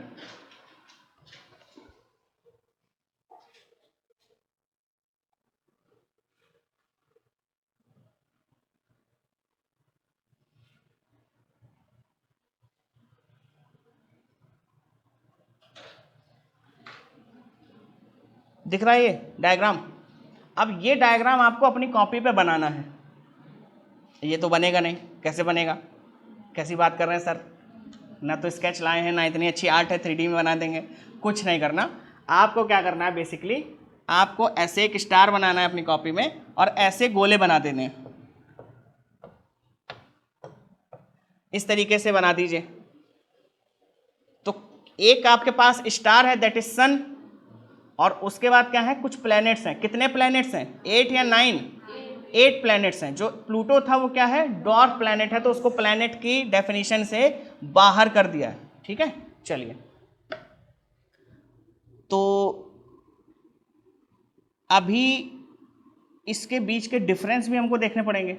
अभी मैंने बीच में एक टर्म बोला था सेलेस्टियल बॉडीज, ठीक है ना, एक सेकंड के लिए रुक जाओ, एक सेकंड के लिए सिर्फ रुक जाओ। ये हैं सारी की सारी celestial bodies. Every possible object present in this universe is known as celestial bodies. सिर्फ स्टार नहीं, प्लैनेट नहीं, मून नहीं, बल्कि वो एस्टेरॉयड भी, this nebula, galaxy, pulsars, black holes, quasars and dark matter, सब कुछ क्या है, सेलेस्टियल बॉडी। तो अगर कहीं एस्टेरॉयड है तो उसको भी हम किस में काउंट करेंगे, सेलेस्टियल बॉडी में। तो कलेक्टिवली हम बार बार इनके नाम न लें, और अगर हमको इसके सारे के फीचर एक साथ बताने कॉमनली, तो हम एक टर्म यूज कर सकते हैं दैट इज सेलेस्टियल बॉडीज। बहुत हैवी बॉडीज होती हैं। कैसी हैं, बहुत हैवी बॉडीज है, मास इनमें काफ़ी ज़्यादा होता है। गैसेस की भी बनी हो सकती है, जैसे स्टार्स किसके बने हैं, गैसेस के, हाइड्रोजन एंड हीलियम। और प्लैनेट किसके बने होते हैं, जनरली टेरेस्ट्रियल होते हैं, रॉक्स के बने होते हैं, but they can also be formed from the gases. ठीक है, अब आपके सोलर सिस्टम में वापस चलते हैं। सेलेस्टियल बॉडी समझ में आ गया, किसी को कोई परेशानी इसमें, किसी के अगर कोई डाउट है तो इसी क्लास में यहीं पूछ लीजिएगा। ठीक है, अब वो लिबर्टी आपके पास नहीं है कि आप ऑफिस में आकर के मुझसे या बाहर खड़े होकर के डाउट पूछ सकें, तो यहीं पूछ लीजिएगा। और इसके बाद आप अपने स्किल, जो ये पूछने वाला जो प्रोसेस, इसके लिए आप खुद ही रिस्पॉन्सिबल हैं। यहीं डाउट क्लियर करके जाइए, यहीं फोकस रहिए मैक्सिमम। उसके बाद मैं आपको नहीं जानता और आप मुझको नहीं जानते, हाँ नहीं जानते ना, ठीक है। चलिए अब वापस आ जाते हैं अपने इस डायग्राम पर। तो आपके इस डायग्राम में आपको ये दिखाई दे रहा है सन, ये दिख रहा है आपको सन, दैट इज सन। सन क्या है, स्टार है, प्लैनेट है, स्टार है। ठीक, आपके पास कितने आपको यहां पर ही दिखाई दे रहे हैं, प्लैनेट्स, 8 प्लैनेट्स हैं। अगर 8 प्लैनेट हैं तो बात करते हैं थोड़ी इसके बारे में, कुछ इसका सीक्वेंस भी होगा। ठीक है, तो एनसीईआरटी जब आप पढ़ेंगे कभी या जो बैच आएगा आगे तब उसमें पढ़ेंगे, बट मैं आपको एक यहाँ पर एब्रीवेशन एक बता देता हूँ, एक सेंटेंस है सिंपल सा, जिससे आपको इसका सीक्वेंस याद रह जाएगा। क्या है, my very efficient mother just served us nuts. ठीक है, इसका जो पहला लेटर है वो उठा लीजिए, जैसे माई, तो माई से M, Mercury, very, V, Venus, फिर उसके बाद एफिशिएंट, तो एफिशिएंट में आ जाएगा E, Earth. My very efficient mother, mother में क्या ले लेंगे आप, एम। अब ये मैं लाइन क्यों ड्रॉ कर रहा हूं, अभी मैं 2 मिनट बाद बताता हूं। गलत। अभी दूसरा डिवीजन है, एस्टेरॉइड बेल्ट पे बाद में बात करेंगे, ठीक है। चलिए अब इसके बाद क्या है, जस्ट का जे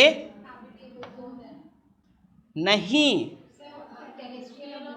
हाँ यहां पर ब्रॉडर कैटेगरी में डिवाइड किया है, टेरेस्ट्रियल एंड जोवियन प्लेनेट, ठीक है। चलिए इसीलिए कहते हैं अधजल गगरी छलकत जाए। तो आपको पहले सारी चीजें समझ लेनी, सुन लेनी, उसके बाद बात करें। हाँ आदर्श बताइए। सैटर्न में ये रिंग्स हैं, ये रिंग्स हैं, बहुत सारे डेब्रिस हैं वहां पर, बहुत बड़े बड़े रॉक के पार्टिकल्स हैं। डेब्रिस मतलब कचरा, कचरा कैसा है उसमें, वहां पर एस्टेरॉइड हैं, बहुत सारे रॉक के पार्टिकल्स हैं। पार्टिकल्स क्या है, बेसिकली बहुत बड़ी बड़ी रॉक है, 2-2, 3-3 किलोमीटर है उनका डायमीटर, ऐसी बड़ी बड़ी रॉक्स हैं, ठीक है। तो उन्होंने क्या किया, इसको रिवॉल्व करना स्टार्ट कर दिया सैटर्न को, इसकी ग्रेविटेशनल जो पुल है ना उसमें ये ट्रैप हो गए। तो ये क्या करते हैं, ये रिवॉल्व करते हैं किसके अराउंड, सैटर्न के अराउंड। तो माई very efficient mother just served us nuts, खत्म। तो mercury, Venus, Earth, Mars, Jupiter, Saturn, Uranus and Neptune, हो गया, सीक्वेंस पता चल गया। अब सन और प्लैनेट में जो सबसे बेसिक डिफरेंस है वो ये है, sun is fixed and never change their location in universe. Stars कैसे होते हैं, फिक्स होते हैं, अपनी लोकेशन ये बार बार चेंज नहीं करते। और उसी की जगह अगर हम इसको कंसीडर कर लें, उसकी जगह हम किसको कंसीडर कर लें, प्लैनेट को। तो प्लैनेट क्या करेगा, पूरे के पूरे इस सन के अराउंड एक रिवॉल्यूशन करेगा, और रिवॉल्यूशन का जो टाइम है वो डिफाइन होगा। तो अर्थ के रेवोल्यूशन का जो टाइम है around sun, that is 365 days या ईयर, डेज है, अच्छा ठीक है, ओके, मुझे नहीं पता था, ठीक। तो दो चीजें हो गई, पहला प्लैनेट अपनी लोकेशन पे फिक्स नहीं है, स्टार अपनी लोकेशन पे फिक्स है, क्लियर है इतना, ठीक है। Planets revolve around the nearest star. अब नियरेस्ट स्टार में आपके पास कौन सा है, सन, क्लियर है। इसका सीक्वेंस पता चल गया आपको, मरकरी, वीनस, आगे अर्थ, मार्स, जुपिटर, सैटर्न, नेपच्यून, लिख लिया आपने, हो गया। प्लैनेट में दो तरीके के मोशन होते हैं, किसी भी प्लैनेट में दो तरीके के मोशन होते हैं। पहला कौन सा है, rotational motion, and second one is revolution. तो रोटेशन अपनी एक्सिस पे होगा, अपनी एक्सिस का मतलब हो गया जैसे ये आपके पास ग्लोब है, ये क्या है, ग्लोब दिख रहा है आपको, अब ये फिक्स है अपनी एक्सिस पे और ऐसे ऐसे मूव कर रहा है, ये क्या है, रोटेशन है। और अगर ये इस ऑब्जेक्ट के, ये जो ऑब्जेक्ट है मेरे पास, इसके ऑब्जेक्ट के अराउंड ऐसे मूव करने लगे, तब इसको क्या बोलूँगा मैं, ये रेवोल्यूशन है, क्या है, दैट इज रेवोल्यूशन। तो दो तरीके के मोशन है, आपकी अर्थ में भी दो मोशन है, पक्का। अगर मोशन है तो मोशन का कोई डायरेक्शन भी होगा, अगर मोशन है तो मोशन का कोई डायरेक्शन भी होगा। तो जो फिक्स्ड एक्सिस में जो रोटेशन हो रहा है, फिक्स्ड एक्सिस में जो रोटेशन है वो रोटेशन कैसा है, from west to east, except Venus, except Venus. Venus का जो रोटेशन है वो कैसा है, ईस्ट टू वेस्ट है, ईस्ट टू वेस्ट है।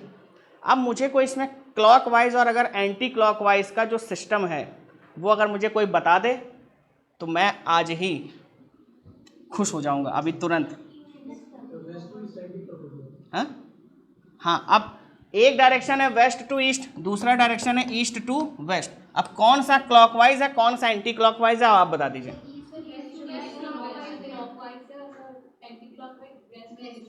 पक्का, क्लियर है इतना, ठीक है, बहुत बढ़िया। तो आपने जो बताया कि वीनस कैसे रोटेट हो रहा है, क्लॉकवाइज, है ना, पक्का।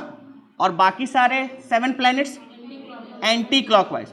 अब ये समझना आपको कैसे, कुछ नहीं करना, वो सामने या कहीं भी आप अपने हाथ में भी आपने क्या है, वॉच बांध रखी होगी, डिजिटल वाली की बात नहीं कर रहा हूँ मैं, उसमें डिजिट में आता है। जो एनालॉग वॉच है वो आपने अगर बांध रखी तो उसको रखिए सामने, और उसमें देखिए कि सुइयों की जो मतलब जो उसमें जो निडल्स हैं उसका डायरेक्शन कैसा है। तो अगर क्लॉक के डायरेक्शन को मैच करता है प्लैनेट का रोटेशन, दैट इज क्लॉकवाइज, और अगर मैच नहीं करता, रिवर्स है, तो कैसा हो जाएगा, एंटी क्लॉकवाइज। कैसा हो जाएगा, एंटी क्लॉकवाइज। बस सिंपल सी बात है। तो वीनस कैसा है, बाकी 7 प्लैनेट से रोटेशन में कुछ डिफरेंस शो करता है। अर्थ का मोशन कैसा है, rotational motion from west to east, यानी कि अर्थ पे आपको सन कहाँ से दिखेगा, सनराइज दिखेगा ईस्ट से और सनसेट दिखेगा वेस्ट पर।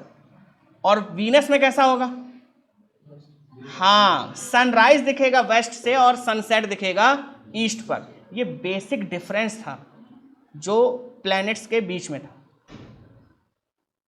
यहां से क्वेश्चन बनने की प्रोबेबिलिटी काफी हाई है।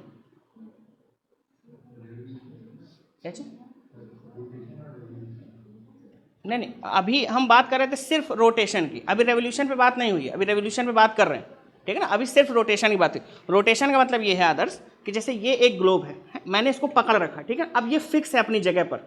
अभी मान लेते हैं कि रिवॉल्व नहीं करता, अब ये क्या कर रहा है, ऐसे मूव कर रहा है, यूं, ये देखिए ऐसे मूव कर रहा है।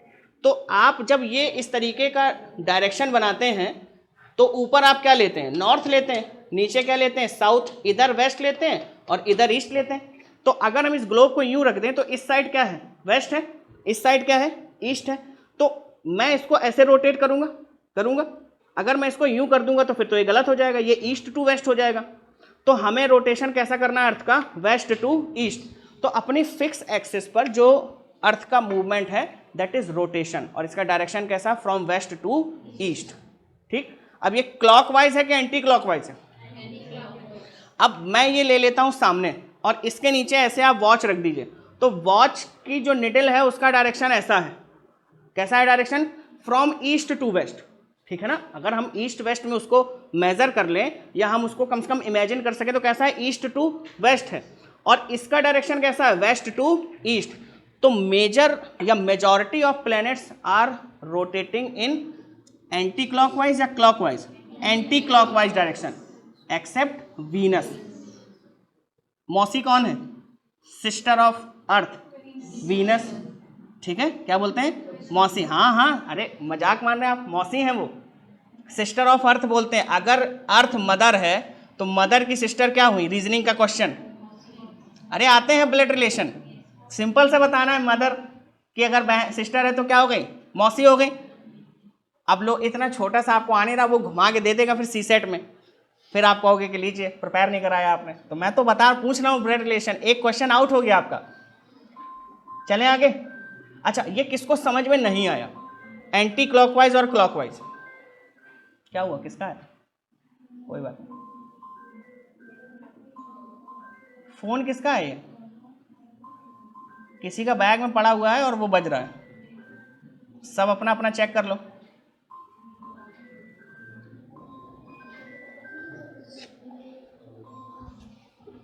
चलिए, उसने खुद ही दम तोड़ दिया, ठीक है। क्लास के पहले एक बार ध्यान दिया करिए कि फोन आपका साइलेंट रहे, ठीक है। चलें आगे। अच्छा, अब ये बताइए कि ये किसको समझ में नहीं आया, रोटेशन किसको समझ में नहीं आया, आ गया सबको। क्लॉकवाइज एंटी क्लॉकवाइज डायरेक्शन को अब आप प्लेनेट के रोटेशन से कंपाइल कर लेंगे, हो जाएगा। इमेजिन कर पा रहे हैं कैसे हो रहा था ये, ठीक है। चलें आगे। अब यहां से लेकर के, पहली स्लाइड से लेकर के और यहां तक किसी को कोई डाउट हो, मैं स्लाइड को क्या कर रहा हूं, मूव कराता जा रहा हूं। किसी को किसी स्लाइड में अगर कोई भी परेशानी है तो अभी पूछ लो, ठीक है। वैसे होगी नहीं, बहुत ऐसे सिंपल सी चीजें हैं, बाकी फिर भी अगर लगता है आपको कि कुछ पूछने जैसा है तो आप पूछ सकते हैं। इसमें किसी को दिक्कत, कौन सा आर्म है, ओरायन आर्म, ठीक है। इसमें किसी को दिक्कत, इसमें तो सेम ही है। इसमें किसी को दिक्कत, आप कहाँ हैं, यहाँ सेंटर में, अच्छा यहाँ है, तो डिस्टेंस कितना है फिर, अच्छा 27 या 26,000 लाइट ईयर, ठीक है, वेरी गुड। फिर आप इसमें, अच्छा नहीं, आप इसमें आ गए सोलर सिस्टम में। तो सोलर सिस्टम किस गैलेक्सी का पार्ट है, मिल्की वे। आपकी नियरेस्ट गैलेक्सी कौन सी है, दूसरी, एंड्रोमेडा, क्या है, एंड्रोमेडा। और नियरेस्ट सेकंड स्टार कौन सा है अर्थ का, दैट इज प्रोक्सिमा सेंटाउरी, क्या है, प्रोक्सिमा सेंचुरी, उसको सेंटाउरी पढ़ते हैं वैसे।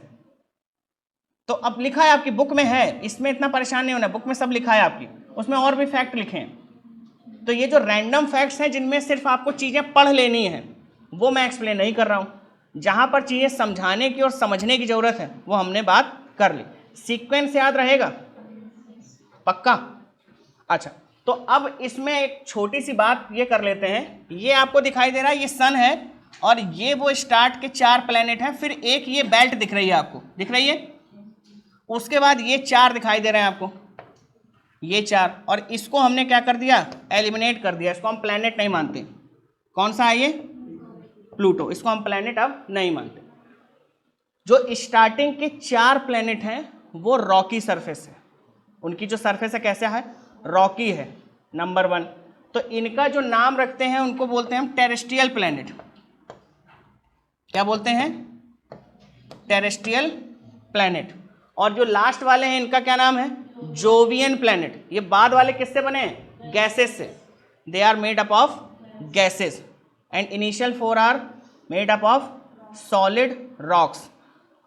थर्ड का लोकेशन, सॉरी, अर्थ का लोकेशन क्या है? थर्ड। आउट हो गया क्वेश्चन। ऐसे ही छोटी छोटी गलतियां हो जाती हैं, फिर पेपर आउट हो जाता है। ठीक है, अब मेरी एक बात सुनिएगा। अब आप 2 चीजें देखिए, ये 2 प्लैनेट आप देख रहे हैं, earth and Mars. Earth and Mars का जो लोकेशन है, इस पूरे के पूरे इस लोकेशन को बोलते हैं गोल्डीलॉक जोन। क्या बोलते हैं? Goldilock zone. अगर हम इसको ऐसे बना दें और इसको हम ऐसे बना दें, तो ये जो पूरा का पूरा येलो पार्ट है जो मैंने ड्रॉ किया है यहाँ पर, दिस इज गोल्डीलॉक जोन, और इसी को बोलते हैं habitable zone. Nor too close to sun, neither too far from sun. बहुत एडिक्वेट टेम्परेचर है, लिक्विड फॉर्म में वाटर की अवेलेबिलिटी है, ठीक है। एटमॉस्फेयर कैसा है? डेंसर है, नियर सरफेस एंड रेयरर है, फार फ्रॉम द सरफेस। तो ये सारी की सारी जो कंडीशंस हैं which makes earth very special, ये किस वजह से हैं? क्योंकि अर्थ का जो लोकेशन है वो कहाँ है? हैबिटेबल जोन में। और इसका जो टेक्निकल टर्म है, दिस इज गोल्डीलॉक जोन। क्या है? Goldilock zone. अब गोल्डीलॉक जोन के जस्ट बाद आप देखिए, एक आपको ये दिखाई दे रहा है बेल्ट, एक आपको ये बेल्ट दिखाई दे रहा है, ये डस्ट का बेल्ट, ये आपको एक ऐसा डस्ट का बेल्ट दिखाई देगा यूं, एक मिनट, ये एक ऐसा आपको डस्ट का बेल्ट दिखाई दे रहा होगा, दिख रहा है अब ब्लैक कलर से जो मैंने ड्रॉ किया है, दिस इज एस्टेरॉइड बेल्ट। क्या है? Asteroid belt. और एस्टेरॉइड बेल्ट किसके किसके बीच में है? Between Mars and Jupiter. One is terrestrial planet and other is Jovian planet. Clear है? तो टेरेस्ट्रियल प्लैनेट कैसा होगा? किससे बना होगा? रॉक से। और जोवियन प्लैनेट किससे बना होगा? गैसेस से। सिंपल। अब इसका हिंदी नहीं है अनफॉर्चुनेटली, ठीक है। चलें आगे। अर्थ और मार्स की लोकेशन जहां पर है उस जोन का नाम क्या है? इसका लोकेशन क्या है? इसका नाम क्या है? गोल्डीलॉक जोन, ठीक है। Habitable zone, nor too close to sun, neither too far from the sun, ठीक है। अर्थ को स्पेशल बनाने वाले 3-4 फीचर हैं। पहला एटमॉस्फेयर है, presence of oxygen, presence of liquid water. Water बहुत जगह है बट लिक्विड वाटर की अवेलेबिलिटी है अर्थ पर, ठीक है। बहुत सारे ऐसे हमको अभी कुछ प्लैनेट्स मिले हैं जहां पर क्या है, वाटर की अवेलेबिलिटी या तो है या कभी थी, ट्रेसेस हैं उसके, बट लिक्विड वाटर अगर कहीं अवेलेबल है तो अभी नोन जो हमारी इंफॉर्मेशन है उसमें सिर्फ अर्थ है, ठीक है। अब मार्स में हमारी इतनी दिलचस्पी क्यों है? कभी आपने सोचा इस बारे में कि हम मार्स पे ही क्यों जाते हैं, हम वीनस पे क्यों नहीं जाते हैं? हाँ, क्योंकि वो गोल्डीलॉक जोन के जो 2 प्लैनेट हैं, the first is earth and second is Mars, यहाँ पर कभी ना कभी लाइफ का एग्जिस्टेंस रहा होगा, क्योंकि यहाँ पर जितनी भी कंडीशन है सारी कैसी हैं? लाइफ को सपोर्ट करने वाली, लाइफ सपोर्टिंग फीचर्स हैं यहाँ पर।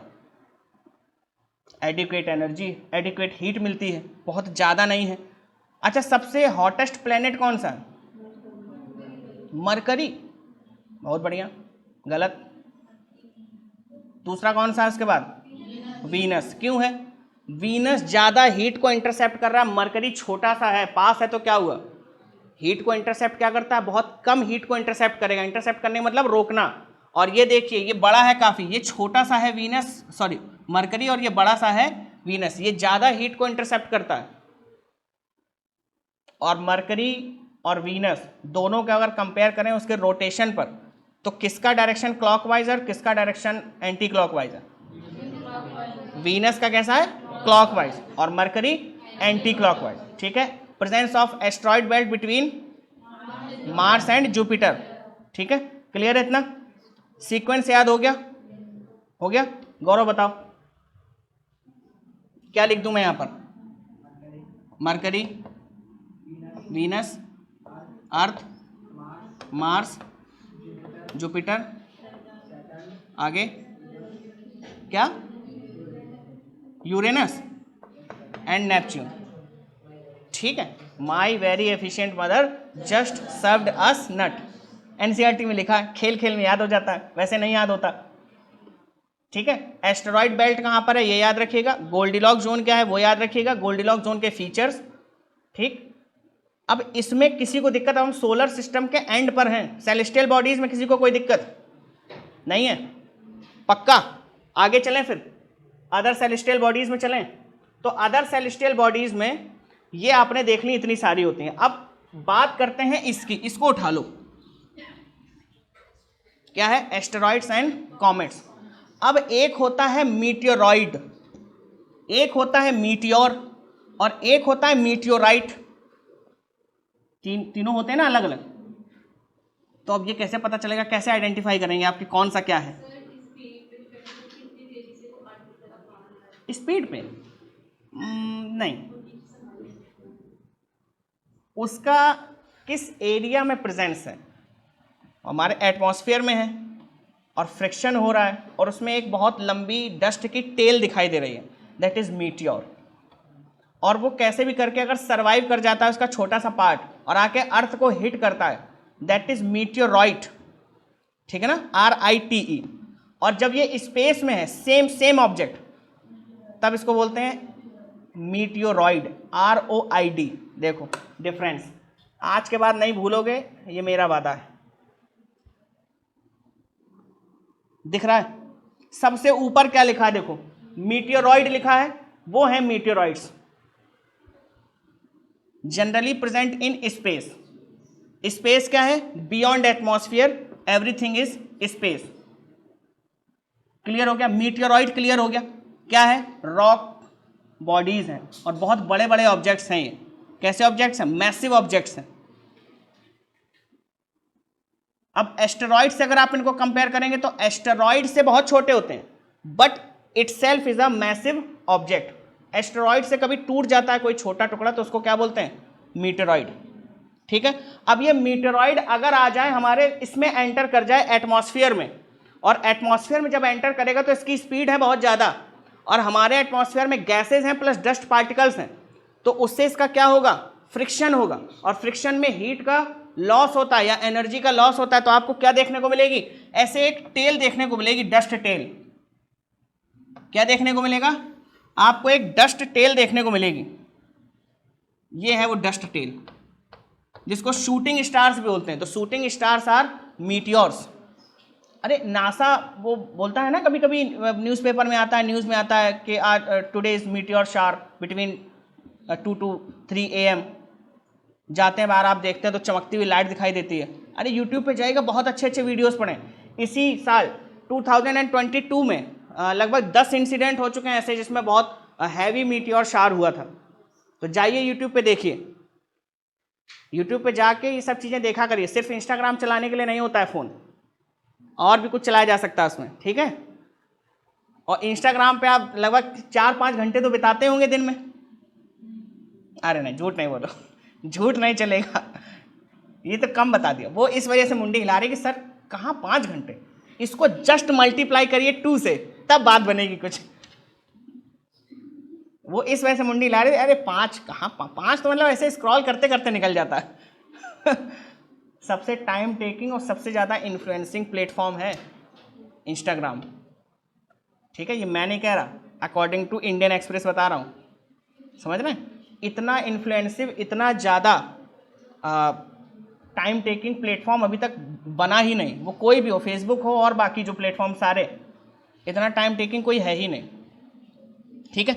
तो 3 डिफरेंसेस आपको पता चल गए, मीटेरॉइड, मीटियोर। अब समहाउ ये क्या कर जाए, सरवाइव कर जाए, ठीक है? एटमॉस्फेयर से पास हो रहा था, फ्रिक्शन से इसका मास कम होता जा रहा है, इसका साइज कम होता जा रहा है, बट समहाउ ये सरवाइव कर गया। कोई छोटा सा टुकड़ा आकर के कहाँ गिरा, अर्थ पर, इम्पैक्ट होगा, क्योंकि स्पीड से आ रहा है तो कुछ ना कुछ इम्पैक्ट देखने को मिलेगा। तो ये जब इम्पैक्ट आपको देखने को मिलेगा तो इसी का नाम हो जाता है मीटियोराइट। क्या है? मीटियोराइट। स्पेस में है तो मीटियोरॉइड, एटमॉस्फेयर में है तो मीटियोर, और अर्थ पर इम्पैक्ट हो गया, दैट इज मीटियोराइट। और एस्टेरॉइड और कॉमेट आप जानते हैं, asteroid is massive rocky object and comet is massive icy object. तो कॉमेट का कंपोजिशन क्या है, आइस एंड गैसेस, और एस्टेरॉइड का कंपोजिशन क्या है, सॉलिड रॉक्स, ठीक है? क्लियर है इतना? इसको अगर आप लिखना चाहो तो लिख लो, और एज इट इज अगर इसको कुछ बना सकते हो आप अपने उसमें तो बना लो, ठीक है? ऊपर लिख देना मीटेरॉइड और सामने लिख देना प्रेजेंट इन स्पेस, और कुछ ऐसा बॉडी बना देना। अरे कुछ भी रैंडम बना दो, ऐसे इतना परेशान क्यों हो जाते हो? कुछ भी ऐसा रैंडम बना दो, ऐसे बॉक्सेस बना दो,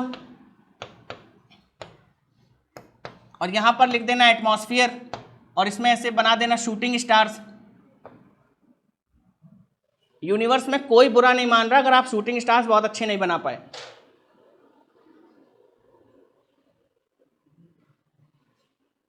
काफी कंफ्यूजन रहता है इसमें लोगों को, आज के बाद मत रखना।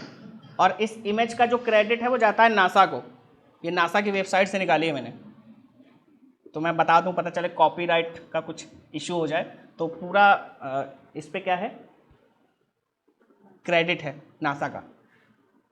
और हम एजुकेशनल पर्पस के लिए यूज़ कर रहे हैं, तो ऐसी चीज़ों में कॉपीराइट थोड़ा सा कम ही आता है, क्योंकि हमने इसमें कुछ मॉडिफिकेशन किया नहीं है, एज इट इज़ हमने क्या किया, आपको समझाने के लिए यूज़ कर लिया। और नासा ने इसको पब्लिक डोमेन में डाल ही रखा है इसी वजह से। फिर बात की, लास्ट वार्निंग है ये, मेरे कान तक आवाज़ आ रही है, मेरी टिम्पैनिक मेम्ब्रेन हवा से नहीं हिलती, वाइब्रेशन से ही हिलेगी। प्रोडक्शन ऑफ साउंड पता है ना? चलिए चलें आगे। अब इसके बाद एक छोटी सी बात और कर लेते हैं आज, फिर उसके बाद चलते हैं आगे, फिर बाकी चीजें कल करेंगे। अब अर्थ का एक्सिस ऐसा होना चाहिए था, कैसा? ऐसा, बट अर्थ का एक्सिस कैसा है? टिल्टेड है, 23.5 डिग्री क्या है? टिल्टेड है टुवर्ड्स सन। अब ये हुआ कैसे? तो एक इसमें भी एक हाइपोथेसिस है। क्या है हाइपोथेसिस? एक थिया नाम का प्लेनेट था, कौन सा? थिया।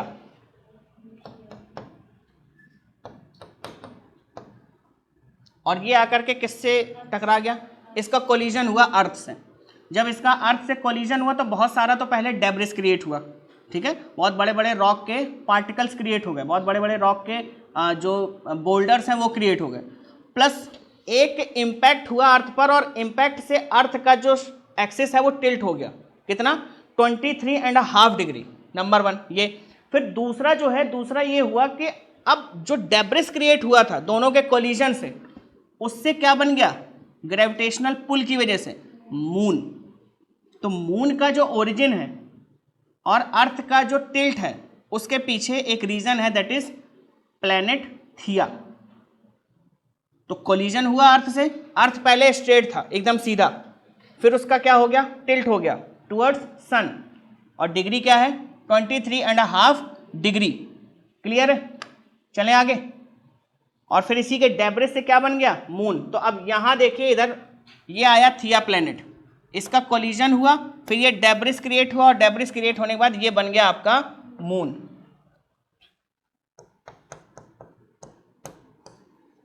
तो पी के गया है मून पे, एक बार होके आया है, वो बहुत अच्छा प्लेस नहीं है ये। चलें आगे। अब आज की क्लास यहीं एंड करते हैं, ठीक है? ये जितनी चीज़ें हैं अभी 15 मिनट के अंदर आपके पास हैंड आउट होगा हिंदी में और इंग्लिश में, ठीक, नंबर 1। इसके बाद कल इसके जो प्रोबेबल आंसर्स हैं, जो फॉर्म हो सकते हैं यूपीएससी में, यूपी पीसीएस में, वो प्रोबेबल आंसर्स जो क्वेश्चंस हैं उसके साथ मैं आपको मिलूंगा। इसमें बहुत मेंस का क्वेश्चन नहीं बनेगा कभी कि आपको डिस्क्रिप्टिव क्वेश्चन करना हो, कुछ लिखना हो, ठीक है ना। सिंपली आप इसमें प्री लेवल का कोई क्वेश्चन बन सकता है और अच्छा क्वेश्चन बन सकता है, क्योंकि जितनी भी ये चीज़ें आप पढ़ी हैं आज आपने, इनमें बहुत माइनर डिफरेंस है हर चीज़ में, ठीक है। अब इसमें एक चीज़ मैं आपके ऊपर छोड़ रहा हूँ, एंड दैट इज